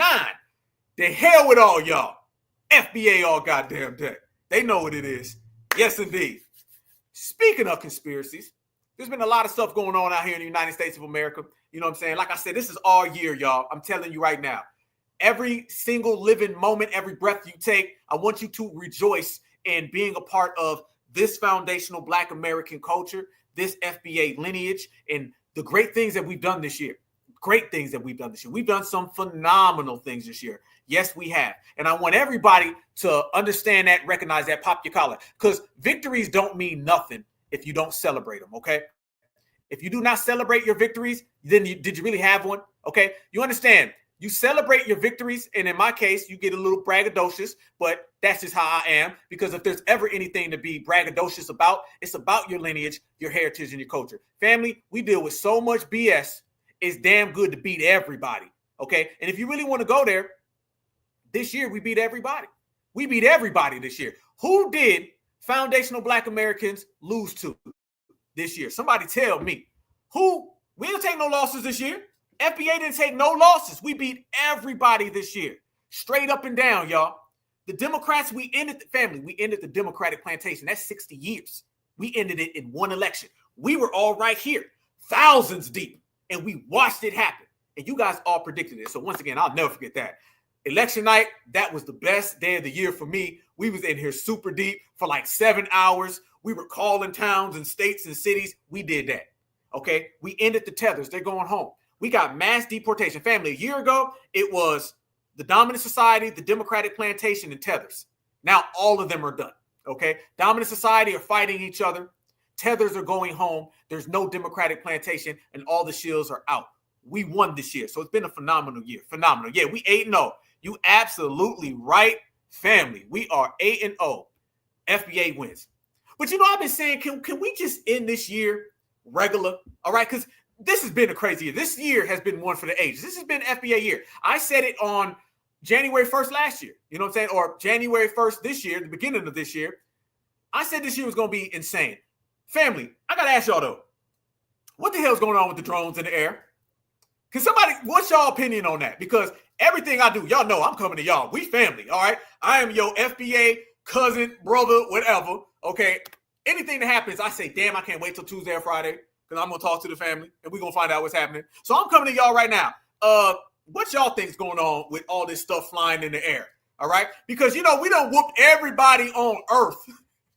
Now they done went and got them some damn Mars, all right? I know Barack Obama wanted to end the illegal aliens, all right? And Tom Homan sending the illegal aliens home. I guess they done found some new illegal aliens because folks is popping up every goddamn where and stuff is flying all in the sky and everything. And I'm seeing some brothers and sisters that I know on my timeline. They're like, yo, we got this flying in our air and we got sightings of this. So I want to know, okay, my sister Patricia said, psych op. Okay, I see. Okay, Project Blue. I know what you're talking about. The government. Okay, the Chinese. Okay, look, we got a lot of different answers out here. All right. Yes, indeed. Yes, that's what I've been trying to figure out, fam. It's been a lot of crazy things. Where my brother Church? My brother Church in here. Okay. My brother Church in here. Certified salute, my brother. Okay. Yeah, crazy things going on. This has been a crazy year, family. I want you to think about this. Joe Biden dropped out. Never happened before, okay? Kamala Harris, we got rid of her. Completely ruined her career. She's drunk right now, okay? Donald Trump had mad, crazy attempts. The dude that came back and won. And we about to end this crazy-ass year with E.T.? Really? E.T. flying around here. MK Ultra. Oh, y'all got some good ones. China, Russia. Okay, let me put up a little something real quick, family, so we can chop it up real quick. Let's chop it up. This is FBA time. Certified. Here we go. There's a lot of people talking some things, but I'm going to play some clips, and then we're going to break it down. Hey, everybody. It's Mike Schellenberger for Public. Since November 18th, the military, city mayors, and citizens alike have been reporting widespread drone flying over military bases in New Jersey and Ohio and over homes in New Jersey and other states. This morning, President-elect Donald Trump was asked about the drones. Can you comment on the drones that are flying around New Jersey ports? It seems like the American people have a big disconnect. The government knows what is happening. Look, our military knows where they took off from. If it's a garage, they can go right into that garage. They know where it came from and where it went. And for some reason, they don't want to comment. And I think they'd be better off saying what it is. Our military knows and our president knows. And for some reason, they want to keep people in suspense. I can't imagine it's the enemy, because if it was the enemy, they'd blast it out. Even if they were late, they'd blast it. Something strange is going on. For some reason, they don't want to tell the people. And is Trump saying a little much, y'all?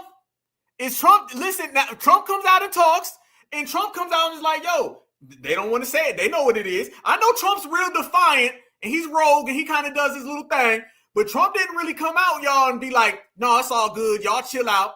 Trump is basically like, yeah, there's something going on here. There's something going, where there's smoke, there's fire, okay? Trump is basically letting everybody know, yeah, there's a little something going on, and the president knows, and the military and the government knows. He ain't really tell us much, though. He ain't really tell us much. I'm seeing what y'all putting in the chat. Yes, indeed. Yeah, Star Trek. You ain't lying. You got a Worf. You got Worf is up there in the sky right now. I don't know, family. This some Independence Day stuff, or is this some Julio? You know what I'm saying? I don't know. And they should, because the people are really, I mean, they happen to be over Bedminster. They're very close to Bedminster. I think maybe I won't spend the weekend in Bedminster. I've decided to cancel my trip. Have you received an intelligence briefing on the drones? I don't want to comment on that. But then a few hours later, Interesting. representatives from the FBI, the White House, the Department of Homeland Security, and the Federal Aviation Administration all said there was nothing unusual going on at all. These sightings include a combination of lawful commercial drones, hobbyist drones, and law enforcement drones, as well as other aircraft, helicopters, and other images, including lights that are mistakenly reported as drones. The mayors responded angrily. This has been going on since November 8th. The air traffic right here in the borough of Florham Park, where I am the mayor of, has never been as big as it is today. And pretty curious to me that on November 18th, the Morristown Airport Tower was not aware of the drones flying in our area. Public obtained the entire conference call between the mayors, the White House, the FBI, DHS, and the FAA, which ran from around 3:30 p.m. East Coast today to just before 4:30. You can say these are small aircraft. You can say these are manned. They're not.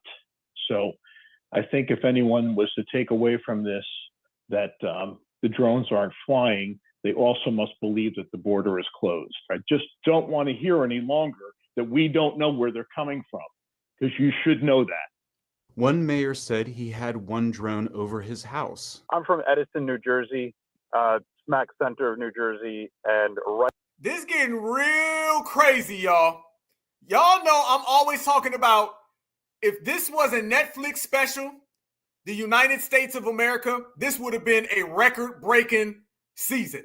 This season, family, would have broke every single rating that you could possibly find. This is very interesting and crazy as hell to end the end of this year, y'all. It's getting even more real than it already was in America. I was absolutely positively cool with as crazy as this year has been, and then now you want to tell me that E.T. showed up. Damn.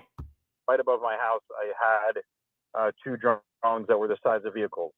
I understand that there's a lot of lawfully owned drones, but I just want to stress that it was above my house. I have a video of it.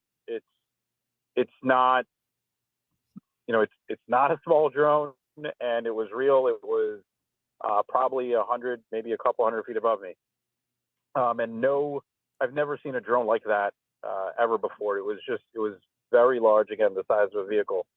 So, I just wanted to say one, thank you for taking the time out and alleviating the concern of a foreign threat or overseas. But my question is really, how many people have you deployed within New Jersey to also look at this? Understand that there's over 100-something, a couple hundred mayors that are all waving a flag saying this is a big deal. We're not trying to be hysterical here. We're not trying to cause panic, but it is, for officials up top to just say that these are legal and lawful and this is not, this is all normal.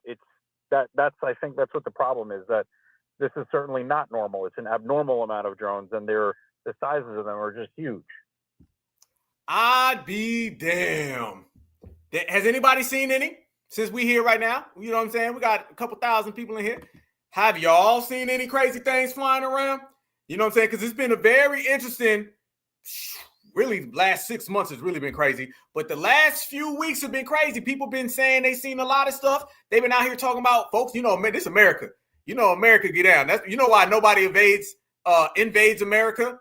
The reason why nobody invades America, because they know Americans don't play. Okay, so you got a lot of Americans with them things and them pew-pews, and they've been papping at them things and shooting them down. Okay, so they're telling people don't do this. Actually, that reminds me of, wasn't it? I think the movie, was it Independence Day with Will Smith, right? Yeah, it was Independence Day with Will Smith when they was on there saying, telling people don't pop at the aliens. Y'all remember that? So none of y'all have seen nothing. Okay, nope. Haven't seen anything. Okay, a lot of things. No clear pictures. Always something in there. Right. Okay, yes, we got New Jersey in here. New Jersey. So you did see something. What did you see, family? What did you see? What was it like? I want to know. Because, okay, somebody else seen something. Okay, so we got some people in who have seen some things. All right. Okay. Yeah. Okay, it's getting very interesting. Yep, I'm telling you, you ain't lying, Iron Will. You ain't lying, my brother, my brother, my brother. Uh-huh. Yes. Yeah, and look, it's very funny when they tell you there's nothing here. There's nothing here means there's something here, right? You know what I'm saying? I don't know what it is because there's a billion different options. Anytime you start talking about the sky, man, who knows, right? But there's a crazy thing. Okay, you said you've been seeing them. Okay, for a long time. That's another thing too. A lot of people have been saying, hey, man, I've been seeing this for the longest amount of time. Yeah, and now everybody's kind of focusing on it. For the people who've been seeing crazy things, it's like, what the hell's going on out here? Who knows? Yeah, Trump seemed like he wanted to say something, but he didn't want to say something. All right. It seems like he's been briefed in. And the fact that he was throwing people under the bus, but when you start seeing like governors and mayors come out and they're out there saying, man, this flying over my house, because they are always trying to be like fenced away from everything. When they got to start dealing with it, it sounds like there's some inside stuff going on. You know what I'm saying? Some real inside stuff. We say rolling. You say rolling in space. No, hey, it can't be rolling because the sun would be blocked. The sun would be blocked. We wake up and it'd be pitch black in there if it was rolling. So we can confirm that it was not rolling. All right. We can confirm it wasn't rolling. I thought the same thing, family, but the sun would be blocked out and we just have no access to nothing. Okay. Brother and sister said they ain't seen nothing. Okay. Well, since, I'm Black Alpha Network, there was something that happened around here. You know what I'm saying? I actually did, something encountered. I seen something in the sky. No lie. I'm talking about, this ain't even Black Alpha fun time, story time. Like, we're going to get to that though in a minute. I do got that. However, I did end up seeing something the other day. I did. I got a video. Me and my mother were out, having a great time and chilling. And there was something, because I live in Southeast Georgia. Everybody know I'm in the deep, deep, dirty. You know what I'm saying? Check this out, family. I'm going to let y'all know. And I'm not lying. This is no cap. This was on Saturday. I'm going to show y'all. This is what I seen. Okay? This is what I seen. Out here in the dirty South. This is flying around. This is like a little orb, okay? It's like a little orb floating around out here. And I'm always stargazing. You know what I'm saying? Reincarnated. I was stargazing. Life goes on. I need all my babies. I was always stargazing. So I've seen things throughout a long time. I know all that stuff, different flights and planes and just strange things that don't matter. You know what I'm saying? I've seen a lot of stuff. But check this out, man. Y'all tell me what y'all see, because I seen this. This was floating around. I caught this with my cell phone. The other day. This was just on Saturday, y'all. MC Wharf. Hold up. You ain't lying. MC Wharf flying around out there. He's still around, y'all. But yes, I seen this, y'all. No lie. This is what I seen the other day. And it was flying around. No lie. That's no cap. No cap, family. I'll let it roll back. But yes, that's what's been going on out here in the Southeast. It's going to come back around, family. Yep. You can barely see it right there. There's more coming. Watch. I'm going to run it back. That right there. That was flying around my skies just the other day. You know what I'm saying? It was very, very strange, very, very odd. But that's what I was seeing rolling around in the sky. And I had to capture that. So, I always got my cell phone on me because I don't know if I'm going to see a politician or somebody tripping. You know what I'm saying? But it was flying around my sky. No lie. And I seen that and I was like, hold up, wait a minute. And then actually like the next day, there were, I think we seen 6. So on Saturday we saw that. And then the next day we seen like 6 of them things flying around. Yep. And then it went kind of black, kind of went pitch, kind of fell out. And it was just like a little orb. But for the record, I had already seen that and it did that right there. Boom. Right there. No cap. Watch that. Boom. Bam. Easy work. But I had been seeing those for years though. So it was kind of iffy. You know what I'm saying? So I don't know. Who knows, family? Who knows? Because I know not too many people talking about Georgia. Everybody's talking about like New Jersey and stuff. So I've been seeing that for years. So, in my head, I'm sitting there thinking like, maybe it's Kamala Harris. You know what I'm saying? Who knows? Maybe that's where she's really from. Maybe Kamala's on her way back. You know what I'm saying? Maybe she's on her way back trying to find a place, to get away from because things is crazy. But it's wild out here. It's been a great, great, great, great year. And we've been on game. And then, and I also thought about somebody too that we don't know. You know what I'm saying? We don't know. There's a lot of things going on, family. Yeah, for years. A lot of us stargaze. We invented stargazing. So we've been seeing strange things for years. And it's funny that everybody's talking about it. But the fact that everybody's talking about it right now, that kind of highlights even more like people seen it before. No one's really acknowledging that, but they're acknowledging this. So maybe they don't want you to talk about it before. But you always got your mind right. You always clear. That's why you got clarity. You get them good signals, so you know what's going on. But there is somebody that, you know what I'm saying, I thought may have been associated with all of this. Because he's out here looking rough out here in these streets. Y'all see y'all president of the United States of America, y'all? Y'all see, did they drop him off? Did they drop this man off, family? Because I don't know what the hell is going on with this right here, family. Maybe they was trying to make contact with this guy, you know what I'm saying, try to give him the fountain of youth, because it's clear that it's disappearing very, very damn fast, y'all. Very fast. This man done came from Planet X's damn self. So, yeah, it's very interesting what's going on out here in these streets. However, we also seen some more strange things occurring. There's a video going around that's been happening out here in the world, and I want y'all to see this. This is your president the other day, and I guess that he thought one of those orbs was there to get him. I don't know. The details are very sketchy, you guys. Work with me. But I guess he thought one of those orbs were there to pick him up. So your president of the United States, he jumped in his Superman suit, and he said, if the orb doesn't come to me, then I'm going to go to it. So Joe was running around here, y'all, trying to see what was really going on, trying to bring the light. And it didn't go too good, y'all.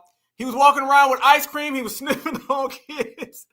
And he said, bring me home. I'm trying to go on back. And, you know, it's only right that if Joe's in that type of situation and Joe's trying to get right, then, you know, he's riding around on a little bike too. He said, maybe this will get me there. He said, if I can fly, he said, I believe I can fly.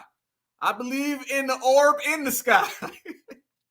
He thinks about it every night and day, okay, to get in his nursing home and go away.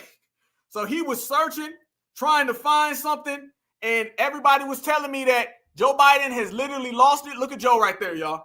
Y'all look at Joe. Y'all, somebody get Joe some help. Okay, somebody get Joe some help, because Joe does not deserve this. This is not what that man deserves. The orbs are, I guess, are, you know, messing with him a little bit. He thought that he was going to pull up and get a little, you know what I'm saying, a little love, a little affection, but it didn't go down that way. It didn't go down that way. And, you know, we can't really blame that man for not knowing where he is, what time of day, what year.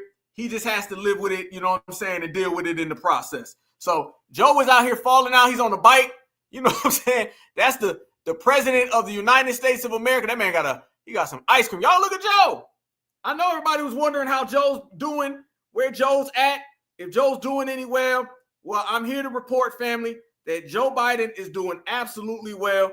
He's walking around here with no worries. He knows his time is about to be up. He's about to be completely out of office. He doesn't have to worry about orbs flying around in the sky or anything like that, y'all. Only thing he's got to do is get the nursing home popping off, get his suit on, maybe perhaps fly on up there. Those are the, you know, he wanted to bring in, what'd he say, y'all? He said he wanted a mass influx of illegal aliens. So since he wanted a mass influx of illegal aliens, there you go. He wants to bring them in one way or another, y'all. And that right there is the way he wants to bring them in. That is Jimmy Crow Joe Biden. That part. All right, y'all. It's been another great episode of the Black Alpha Cast. Y'all know it's going to be a crazy episode because I left the fitted hat down. I got my hair twisted over the weekend. I done pulled out the shades, family, with the braids. So I was like, boom, let's go. FBA hairline all the damn time. You know what I'm saying? Ours goes forward. Theirs goes back. So you knew when I pulled out the hair, it was going to be an extra special episode, family. So we went all the way from Joe Biden trying to fly up to the orbs. We went all the way from the Haitians and Jamaicans and the pseudo tethers and the tinfoil hat tethers. We done went there. We done showed ice. Mr. Lumumba got snatched up. Matter of fact, let's be honest, family. It wouldn't be a right episode unless we didn't end it this way. You know, I gotta always end the family on a crazy note. Y'all know how it is. I've never done this before, but I enjoyed it so damn much that we're gonna have to end this broadcast, y'all, with what we started this broadcast with. And it's the funniest thing that you're going to see all year. But I'm just trying to psychologically, you know, make my brothers and sisters get ready for all the Mr. Mutombos that's about to get snatched up. Can we see the Mr. Mutombo video again? Yes, we can.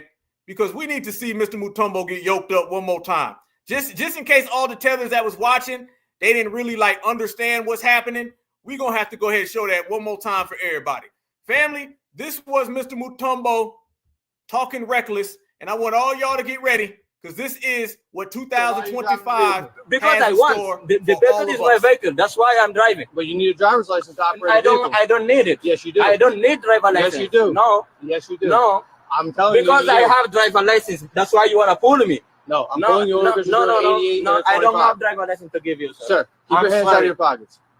For reason. Because for my safety. Now because you say that, okay. I need your driver's license. Because you told me to put it away. That's why I'm putting inside. I need your driver's license. I don't have driver license. Yes, I don't have. Why? Because I don't have. Well, then what's your name? I don't need driver license. Then what's your name? I don't have name. You don't have a name. Tell me your name and tell me the reason why you are. I'm Officer Sheriff Okay, my name is Mr. X and I don't have driver license. I need your first name, last name. I don't have driver license, sir. Tell me the reason why you arrested me and show me the proof. I told you why I'm talking. I don't run even 50. Call another cab. They're coming. Okay, call because I don't give nothing. I don't give nothing. Well, I need your stuff. Stop. Don't go back in the vehicle, sir. Here we go. Please stop, sir. Go next guy. He's fighting.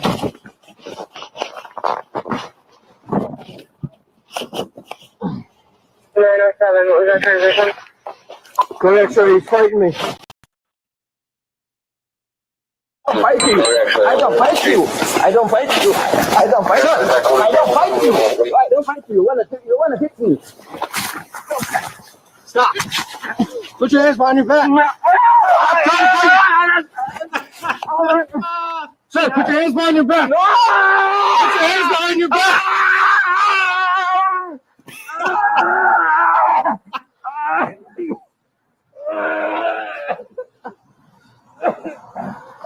Put your hands behind your back. Sir! Put your hands behind your back.